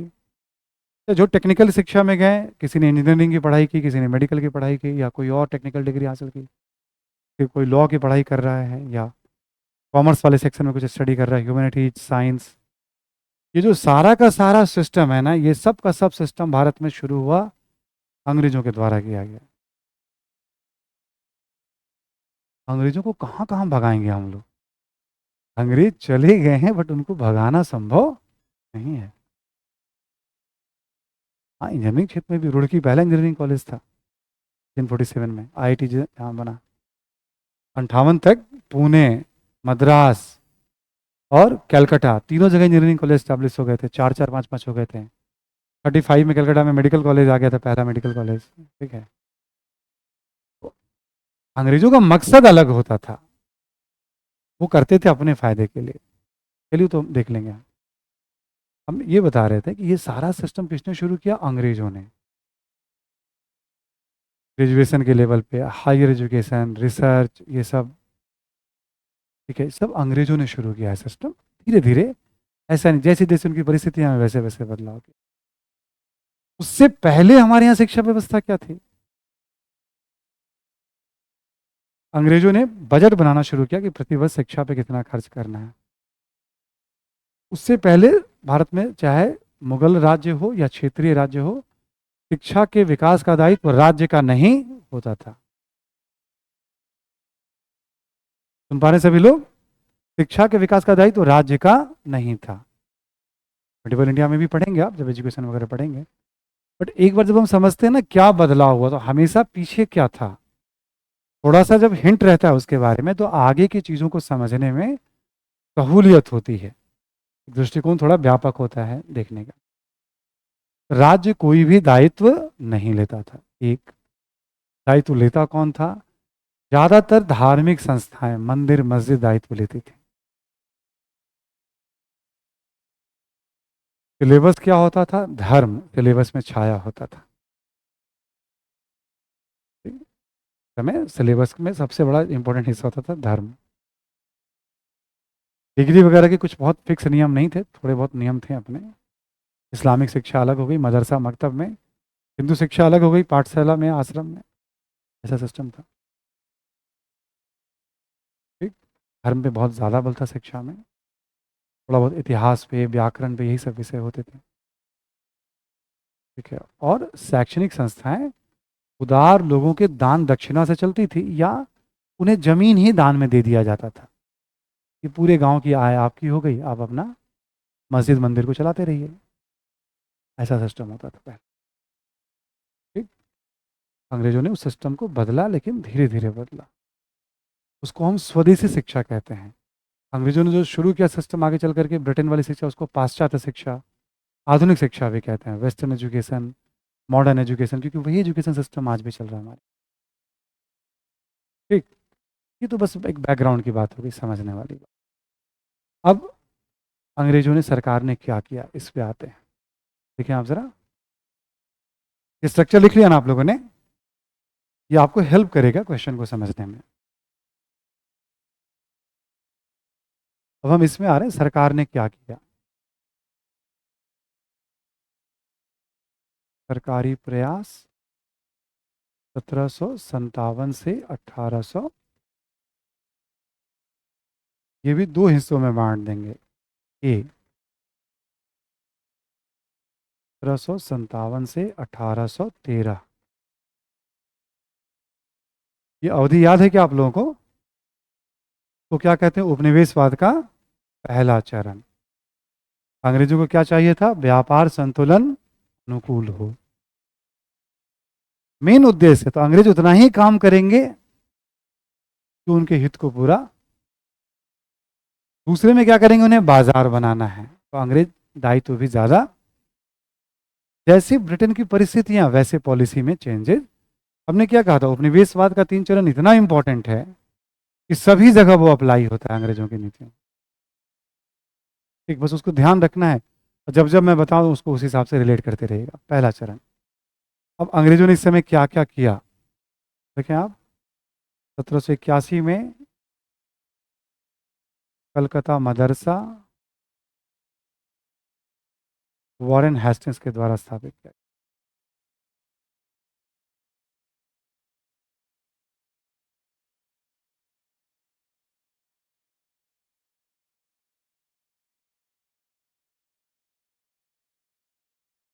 1784 में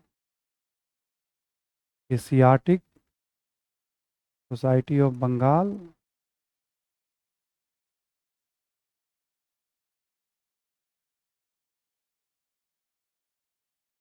विलियम जोन्स के द्वारा।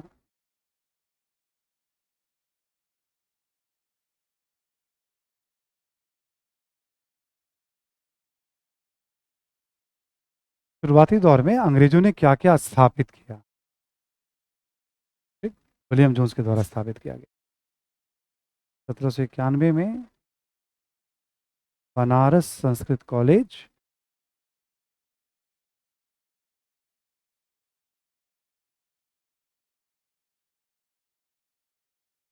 जोनाथन डंकन के द्वारा किया गया। Banaras Sanskrit college Jonathan Duncan के द्वारा किया गया।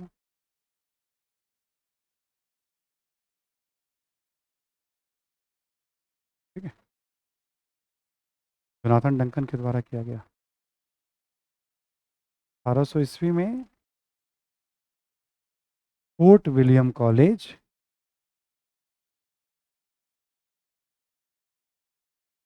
वेलेस्ली के द्वारा किया गया। Lord Wellesley.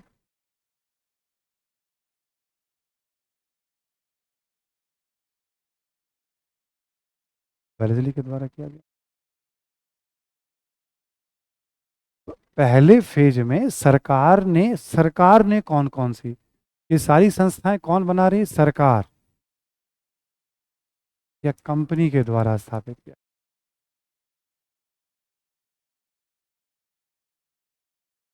इसका मकसद था फारसी भाषा की समझ बनाना। भारत पे शासन करना है तो फारसी जानना होगा। इसका मकसद था प्राचीन भारतीय पुस्तकों का अनुवाद करना अंग्रेजी में। भारत पर शासन करना है तो हमें प्राचीन भारतीयों की समझ या हिंदुओं की मानसिकता की समझ होनी चाहिए। इसका मकसद था संस्कृत जानना जरूरी है यदि भारत पर शासन करना है। ये तो बताइए आपको प्रशिक्षण देने के लिए जो भी थोड़ा बहुत किया गया वो इस मकसद से किया गया। ठीक, अगला पॉइंट लिखें आप, इनके बारे में थोड़ा सा विश्लेषण करवा रहा हूँ। देखिए, उपनिवेशवाद के प्रथम चरण में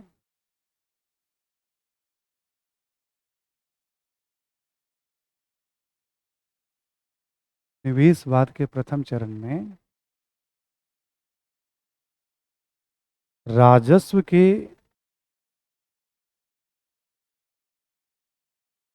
एक बड़े हिस्से पर कंपनी का नियंत्रण था।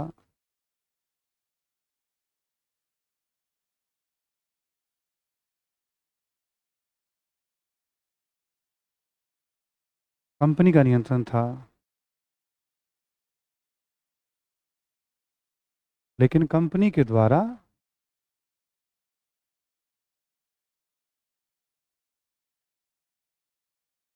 शिक्षा के विकास में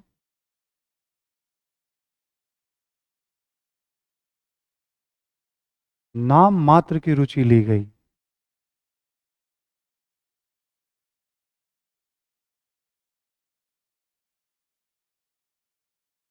कंपनी के द्वारा शिक्षा के विकास में नाम मात्र की रुचि ली गई। ठीक है, अगला पॉइंट लिखें। लिखें, कुछ कुछ संस्थाओं की स्थापना की गई।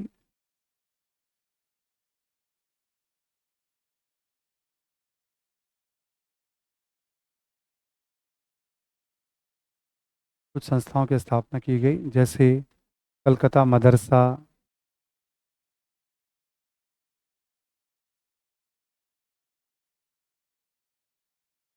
Comma Banaras Sanskrit college, Banaras Sanskrit college इत्यादि।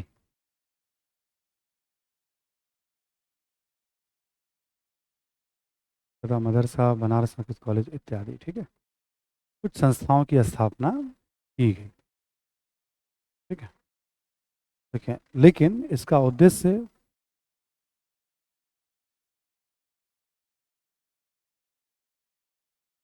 शिक्षा का विकास न होकर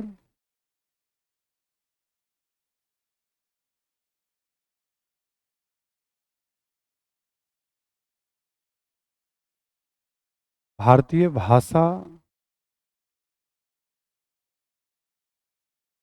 एवं संस्कृति को समझना था। भारतीय भाषा एवं संस्कृति को समझना था, जिससे भारत पर बेहतर ढंग से शासन किया जा सके।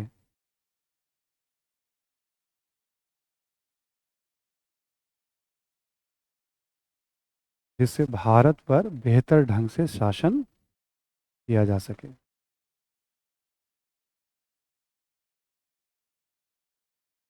ठीक, ये जो किया गया उसके बारे में हम लोग विश्लेषण देख रहे हैं, क्या था ये। अगला पॉइंट लिखें, नेक्स्ट पॉइंट लिखें, शिक्षा के विकास में इसलिए भी रुचि नहीं ली गई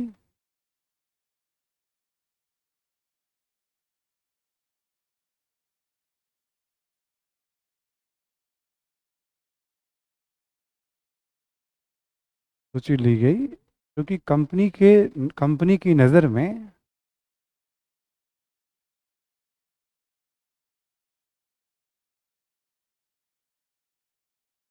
यह अनावश्यक खर्च था। कंपनी की नज़र में यह अनावश्यक खर्च था, अनावश्यक खर्च था। कॉमा देके लिखें, इससे इससे कोई व्यापारिक लाभ नहीं होना था। इससे कोई व्यापारिक लाभ नहीं होना था।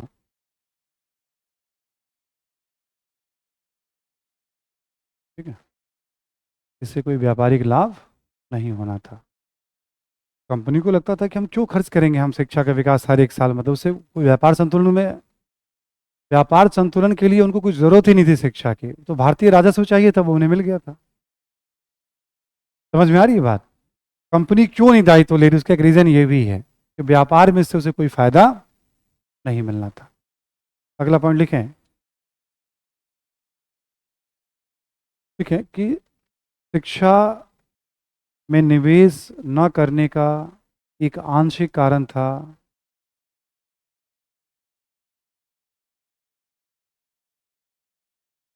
शिक्षा में निवेश न करने का एक आंशिक कारण था प्रशासन पर प्राच्यवादियों का प्रभाव।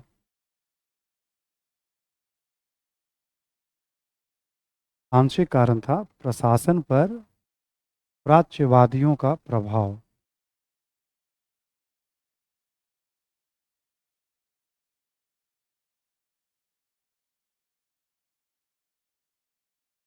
बता रहा हूं इनके बारे में भी, लिख लें प्राच्यवादियों का प्रभाव, कॉमा देके लिखेंगे आप।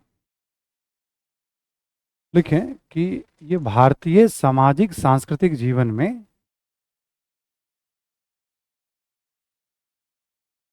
ये भारतीय सामाजिक सांस्कृतिक जीवन में हस्तक्षेप के पक्ष में नहीं थे। सांस्कृतिक जीवन में हस्तक्षेप के पक्ष में नहीं थे।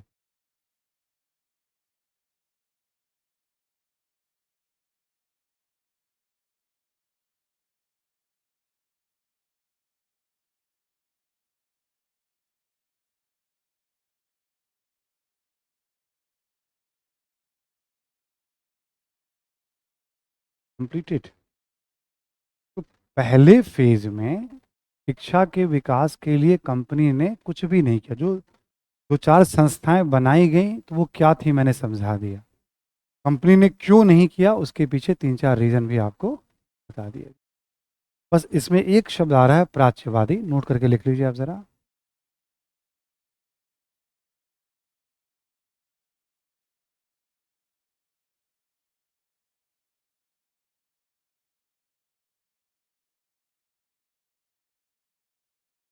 लिखें, पूर्व की संस्कृति, ईस्ट, पूर्व, पूर्व की संस्कृति के प्रति सम्मान रखने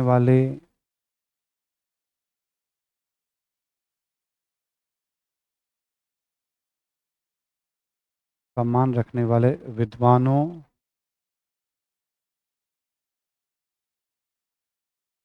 एवं प्रशासकों को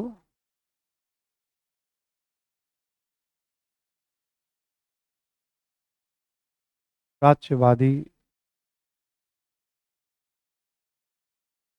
कहा गया है, ओरिएंटलिस्ट कहा गया है।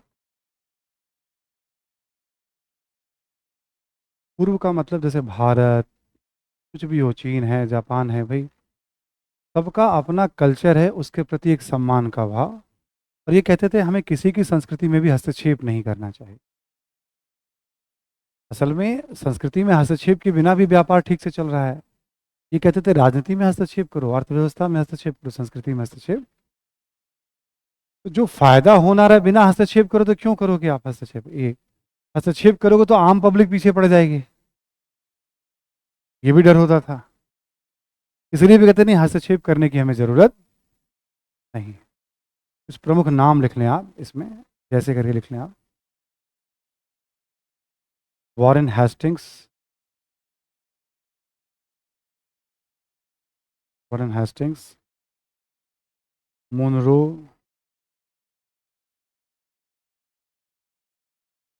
Warren Hastings, Munro. Thomas Munro का नाम सुना है ना? थॉमस मुनरो है रैयतवाड़ी वाले। कॉमा एलिफिंस्टन, एलिफिंस्टन, ये भी नाम सुना होगा आपने, बॉम्बे वाला। ठीक है, मुनरो, एलिफिंस्टन, ये सब प्रशासक हो गए, गवर्नर हो गए। इसी में लिख लेंगे आप विल्सन, इसी में लिख लेंगे आप प्रिंसेप।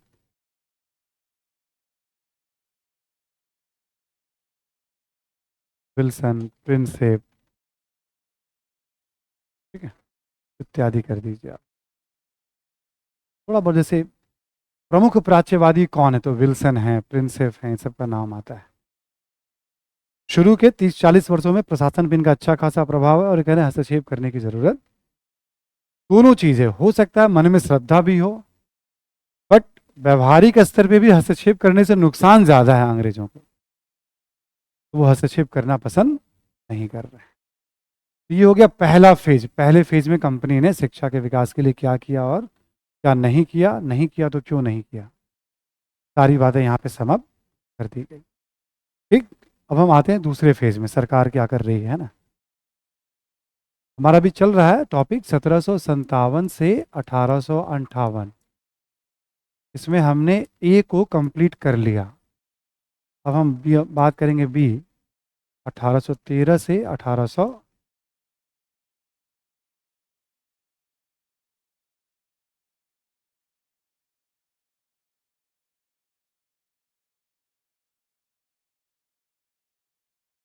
लिखें,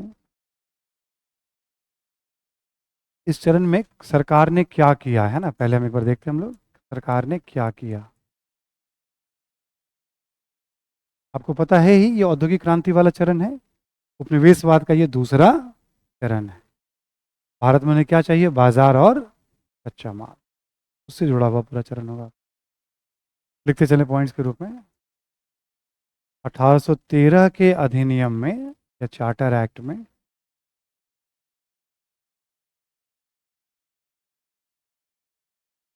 1813 के अधिनियम में प्रतिवर्ष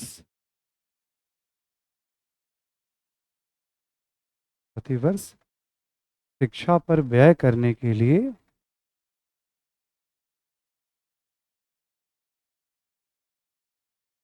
प्रतिवर्ष शिक्षा पर व्यय करने के लिए 1 लाख रुपए का प्रावधान किया गया।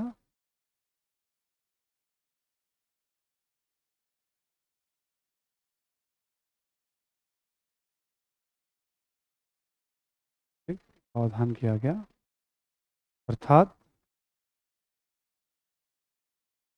कंपनी ने पहली बार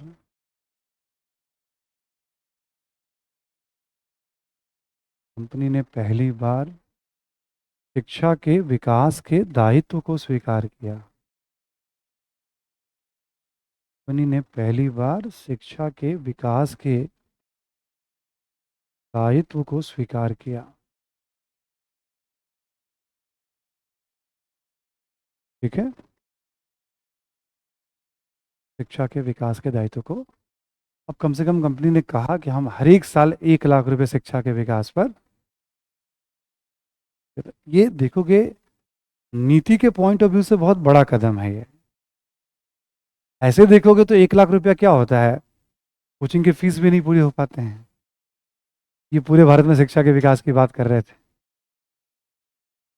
बट वो अलग बात है, आलोचना तो हम भी कर लेंगे हम लोग जब करेंगे तो। बट सरकार ने रिस्पॉन्सिबिलिटी ली कि हम शिक्षा का विकास करेंगे,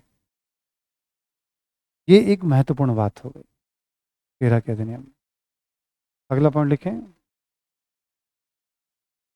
देखिए, शिक्षा के लिए निर्धारित राशि का, शिक्षा के लिए निर्धारित राशि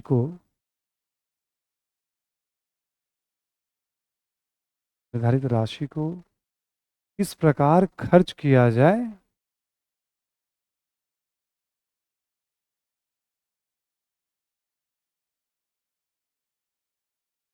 किस प्रकार खर्च किया जाए। देखिए, इसको लेकर विवाद प्रारंभ हुआ, कंट्रोवर्सी प्रारंभ हुआ।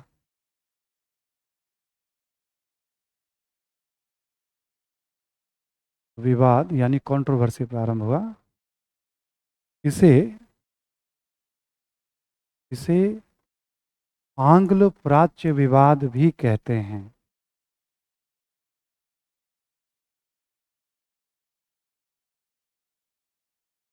इसे एंग्लो ओरिएंटल कंट्रोवर्सी भी कहते हैं। ठीक है, तो इस 1 लाख रुपए को कहाँ खर्च किया जाए, लड़ाई शुरू हो गई। और अगले 10 साल तक ये 1 लाख रुपया भी खर्च नहीं होगा। नेक्स्ट 10 ईयर्स तक ये 1 लाख रुपया भी खर्च नहीं होगा। इसे कहते हैं आंग्ल प्राच्य विवाद। जैसे आंग्ल प्राच्य विवाद क्या है, देख लें आप।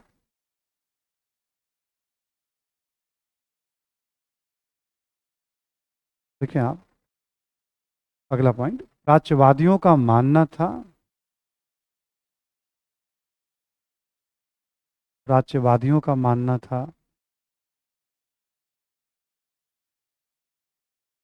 कि शिक्षा के विकास के लिए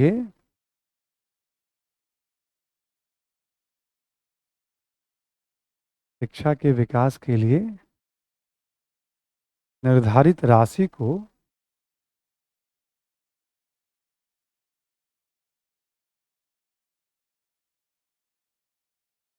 भारतीय भाषा में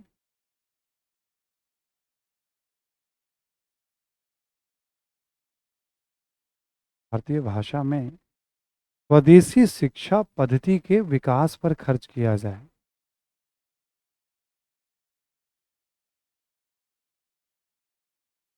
भारतीय भाषा में स्वदेशी शिक्षा पद्धति के विकास पर खर्च किया जाए।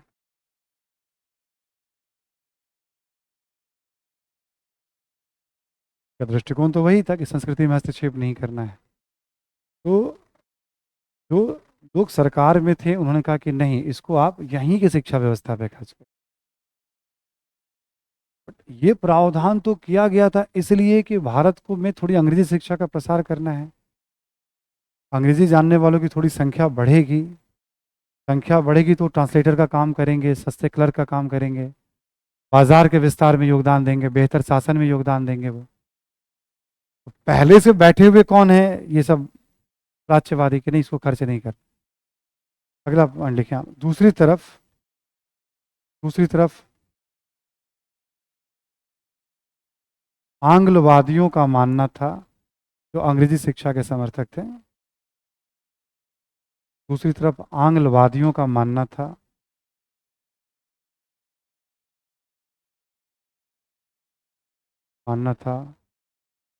शिक्षा के विकास के लिए निर्धारित राशि का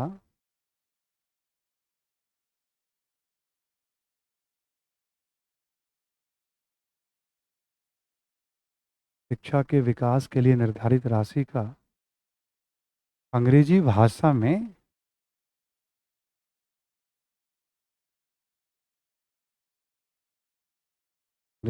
में पाश्चात्य शिक्षा पद्धति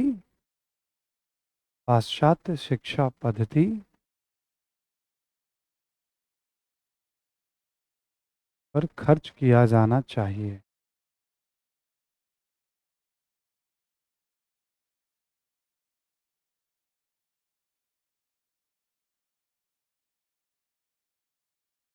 शिक्षा पद्धति पर खर्च किया जाना चाहिए। ठीक है, अगला पॉइंट लिखें। अगला पॉइंट लिखें, इस विवाद के कारण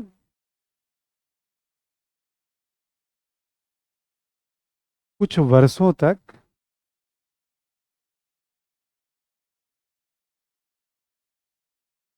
यह राशि भी खर्च नहीं हो पाई।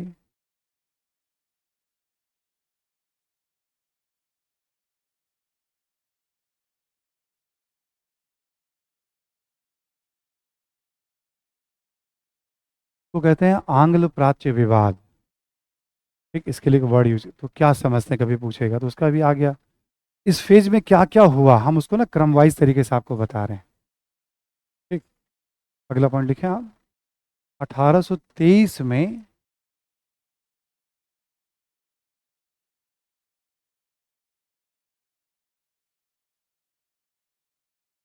1823 में लिखेंगे आप, GCPI नामक एक संस्था बनाई गई। GCPI नामक एक संस्था बनाई गई।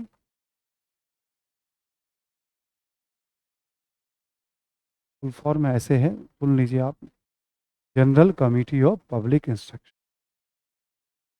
ठीक है, general committee of public instruction. इसमें यह था कि तय करिए कि आप कहाँ खर्च किया था, शिक्षा के विकास के लिए नीति बनाई है आपने। 10 मेंबर थे, 5 प्राच्य समर्थक, 5 आंग्ल समर्थक, फिर लड़ते थे। ठीक, समिति बनाई गई। लिखें, इस समिति में भी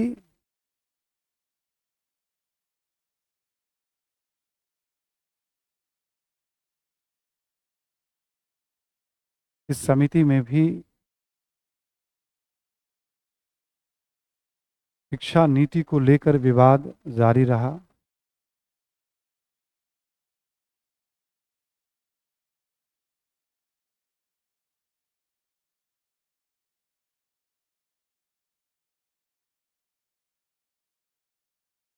अगला पॉइंट लिखें, इस विवाद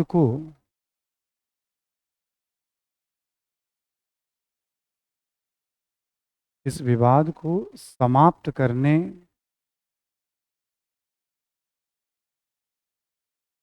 का बहुत हद तक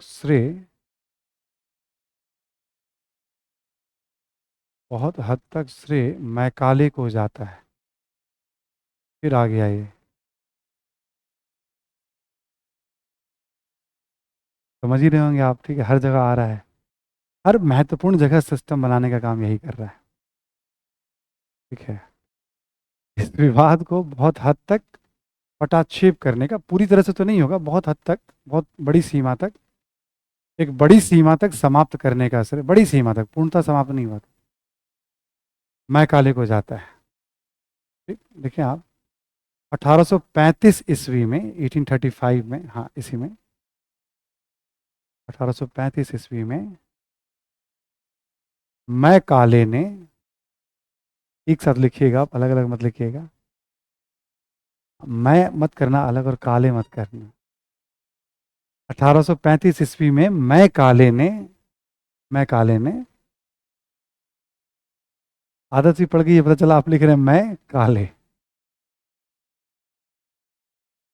ठीक है, मैं काले ने एक घोषणा पत्र जारी किया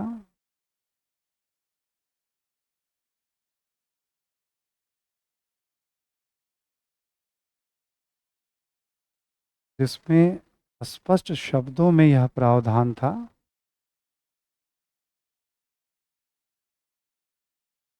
स्पष्ट शब्दों में, क्लियर वर्ड्स में यह प्रावधान था कि शिक्षा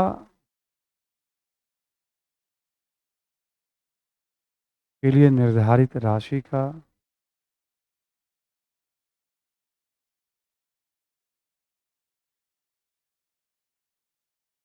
राशि का प्रयोग अंग्रेजी भाषा में पाश्चात्य शिक्षा के लिए किया जाएगा।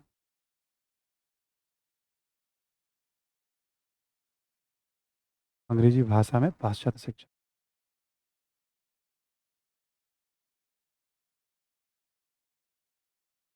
शिक्षा के लिए किया जाएगा, एजुकेशन के लिए किया जाएगा।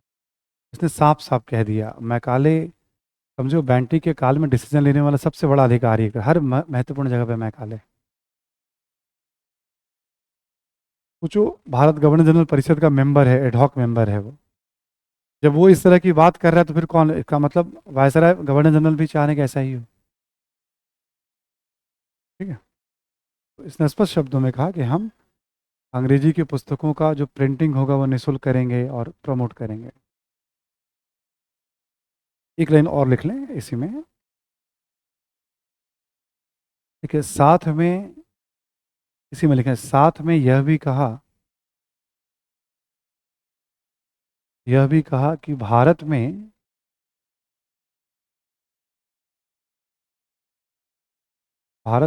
कुछ ही लोगों को शिक्षित किया जाएगा। क्यों? भारत में कुछ ही लोगों को शिक्षित किया जाएगा,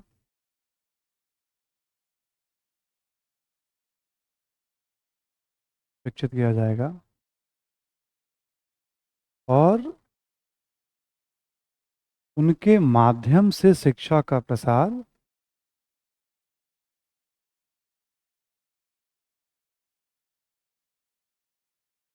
उनके माध्यम से शिक्षा का प्रसार समाज के अन्य वर्गों तक होगा। शिक्षा का प्रसार समाज के अन्य वर्गों तक होगा।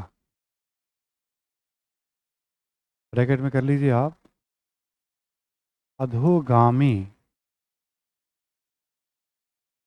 अधोगामी निस्यंदन सिद्धांत।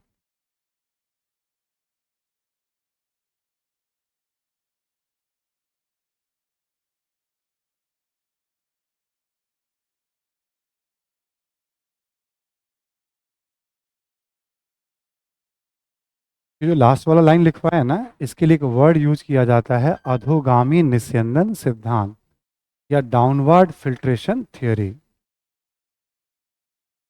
लास्ट वाले लाइन के लिए शब्द यूज किया जाता है। ठीक है, ने ये भी साफ साफ कह दिया हम अंग्रेजी में शिक्षा देंगे, और ये भी कहा कुछ ही लोगों को। अब उनकी जिम्मेदारी है वो बाकियों को शिक्षित, सरकार बहुत नहीं खर्च करने वाली है शिक्षा।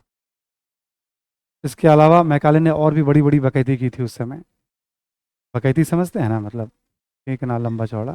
ठीक है, तो उसमें उसने एक बकैती ये की कि भारत का जितना भी ज्ञान है ना, मतलब ब्रिटेन के किसी एक अलमीरा के रैक पे जितनी किताबें हैं ना, मतलब वो ज़्यादा भारी पड़ जाएगा भारत के संपूर्ण ज्ञान पे।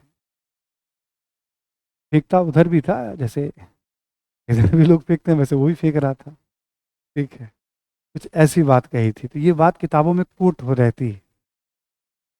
मतलब उसमें सर्वश्रेष्ठता का दंभ था, अहंकार था कि हम बहुत फार अहेड हैं, सुपीरियर हैं आपसे हम, सुपीरियर हैं आपसे हम, इस तरह का दंभ था उसके अंदर। दूसरा एक और क्या फेंका उसने, फेंका नहीं, ये मतलब ये क्लियर था उसकी योजना थी कि भाई हमारी शिक्षा नीति का उद्देश्य है, उसने कहा कि भारतीयों को अंग्रेज बनाना। उसने कहा हम इस उद्देश्य से शिक्षा नीति ला रहे हैं कि रंग और रूप में तो ये भारतीय रहेंगे, मतलब भारतीयों को पढ़ा रहे हैं हम, बट ये विचार और बुद्धि में पूरी तरह से इनको हमें अंग्रेज। मैकाले ने जो बात तब कही थी, आज भी उतना ही अंग्रेजों का जो खेल है ना, वो मतलब निराला है। समझो आज पूरी दुनिया में जो सिस्टम चलता है अंग्रेजों का बनाया हुआ ही चलता है। भारत छोड़ो, पूरी दुनिया की बात कर रहे हैं हम लोग। कुछ कुछ उसी तरीके से लोगों ने और कंट्रीब्यूट किया, बट पूरी दुनिया का सिस्टम अंग्रेजों ने सेव दिया है। ये सब बातें ना किताबों में या वहाँ मिलेगी। हमने आपको कभी कभी कहा है ना, जैसे आपको जब भी मौका मिले आप एक पेज आधा पेज किताब पढ़ते रहिएगा उस टॉपिक पे जो हम पढ़ाते हैं। कभी कभी तो आपको कहते हैं कि जरूर पढ़ लीजिए, ऐसा कम ही कहा है हमने। पढ़ने से क्या होता है, इस तरह की बातें किताबों में रहती हैं, एक दो बार पढ़ लेंगे तो दिमाग में याद रहेगा। हम कभी कभी राइटिंग में इस्तेमाल कर सकते हैं लिखने के दौरान ये सब चीज़ें। और एक ही किताब भी पढ़ना है आपको, रीडिंग करना है, बिपिन चंद्रा वाली किताब सजेस्ट कर रखी है हमने। कभी भी लिया एक पेज पढ़ लिया, ठीक है, क्या लिखा हो, तो कुछ कुछ बातें रह जाती हैं, बगैती वाली बातें तो रह ही जाएंगी दिमाग में। ठीक है, अच्छा बोले ये फेंक रहा है ये भी है, इसे लंबा फेंकेंगे हम भी, मतलब अभी ऐसे ही लेना है ज़्यादा। ठीक है, आराम से पढ़ना है। इसने ये बात कही तो दो बात क्लियर कट था कि वेस्टर्न एजुकेशन की तरफ जाएंगे, दूसरा क्लियर कट था हम डाउनवर्ड फिल्ट्रेशन थ्योरी की पॉलिसी को लेकर आएंगे। दो बात क्लियर थी। अगला पॉइंट लिखें आप। तो बेंटिक के बाद ना एक और गवर्नर आया है, उसका नाम है ऑकलैंड। ऑकलैंड है ना। कभी कभी ना कुछ कुछ गवर्नर का नाम लेते रहते हैं, उतना इंपॉर्टेंट नहीं है बट नाम आता रहता है। 36 से 42 तक था ये, लिखें आप कि अगला पॉइंट लिखें, ऑकलैंड के कार्यकाल में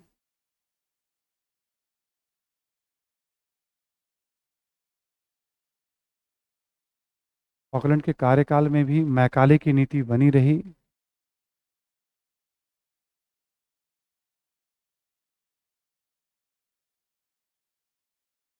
नीति बनी रही, साथ में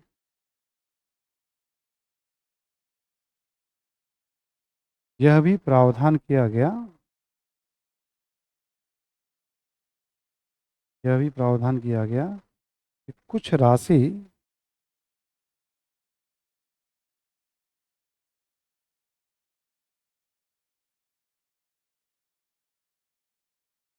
राशि भारतीय शिक्षा पद्धति पर भी खर्च की जाएगी।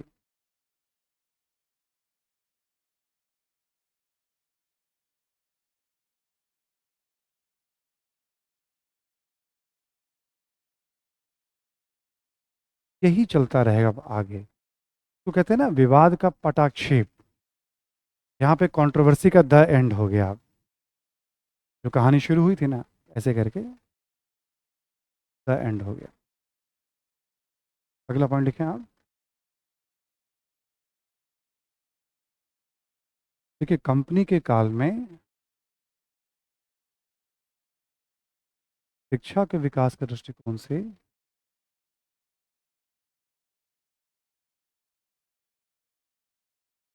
शिक्षा के विकास के दृष्टिकोण से सबसे महत्वपूर्ण घटना मानी जाती है, सबसे महत्वपूर्ण घटना मानी जाती है गुड्स डिस्पैच।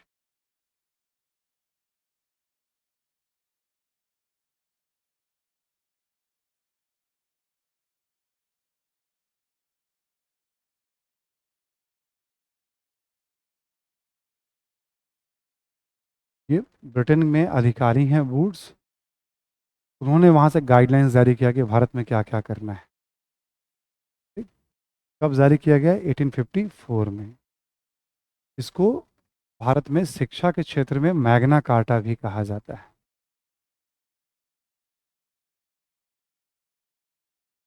दोनों शब्द लिख लीजिएगा, 1854 मैग्ना कार्टा। मैं बताता हूँ। जब हम लोग ब्रिटेन में लोकतांत्रिक परंपरा के बारे में थोड़ा बहुत पढ़ेंगे विश्व इतिहास में, वहाँ पे ना 1215 ईस्वी में ब्रिटेन के सामंतों, जमींदारों और पादरियों ने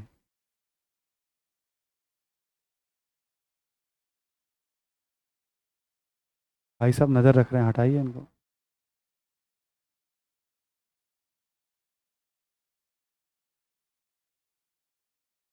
बिहार सरकार इन पे नज़र रख रही है। मक्खी आ गया है, ये भी पुराना एस्पिरेंट लग रहा है। चला भी गया। यस।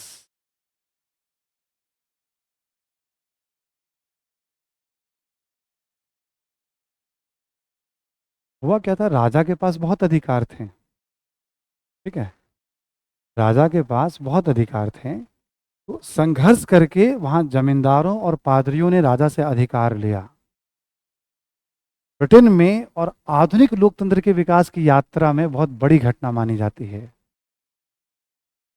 ये जो अधिकार लिया, उस अधिकार पत्र को ही मैग्ना कार्टा। तो मैग्ना कार्टा का मतलब लोकतंत्र के विकास में मील का पत्थर माना गया, राजनीतिक क्रम था। अब किसी भी क्षेत्र में यदि कोई बड़ा बदलाव होता है तो उसको कहा जाता है ये मैग्ना कार्टा है। ये शब्द ही बन गया धीरे धीरे अंग्रेजी का। ठीक है, धीरे धीरे क्या हुआ, अंग्रेजी में किसी भी क्षेत्र में मतलब बड़ा कोई चेंजेस आता है, सरकार की तरफ से कोई पॉलिसी आती है, तो ये मैग्ना कार्टा साबित होगा। ठीक है, ऐसे करके वर्ड यूज किए जाते हैं। बहुत फेमस है ये। सच भी है कि इस रिपोर्ट मतलब इसने कहा कि ये सब लागू करो। इसमें शिक्षा में बड़े बदलाव की बात की गई थी। ठीक, इसमें क्या क्या कहा गया था लिख लीजिए आप जरा, इंपॉर्टेंट है। गुड्स डिस्पैच के प्रावधान, है ना। देखिए आप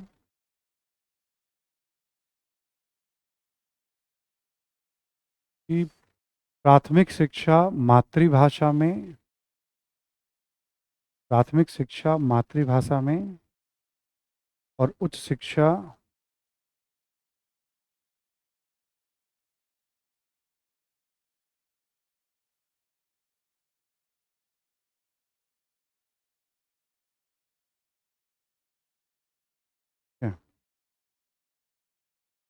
और उच्च शिक्षा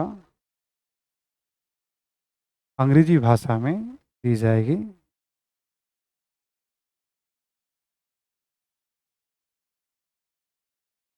उच्च शिक्षा अंग्रेजी भाषा में दी जाएगी।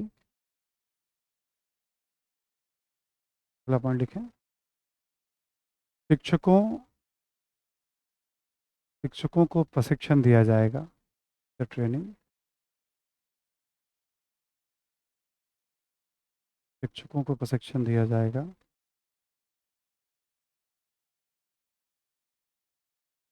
नेक्स्ट लिख लें आप।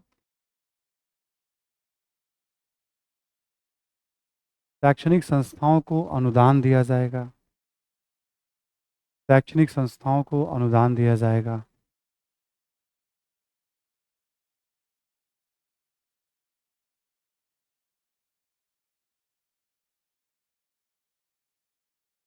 अनुदान दिया जाएगा।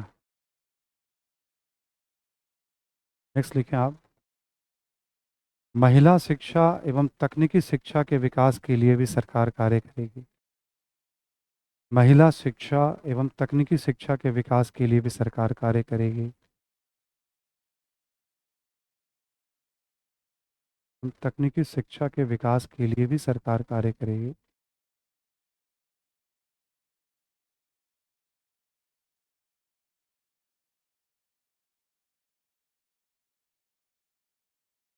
कार्य करेगी। नेक्स्ट लिखें आप। लंदन विश्वविद्यालय की तरह, लंदन विश्वविद्यालय की तरह कलकत्ता, बॉम्बे एवं मद्रास में, कलकत्ता, बॉम्बे एवं मद्रास में विश्वविद्यालय गठित किए जाएंगे।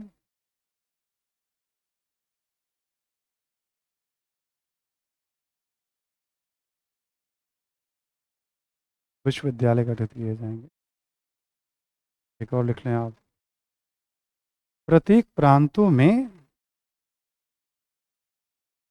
प्रत्येक प्रांतों में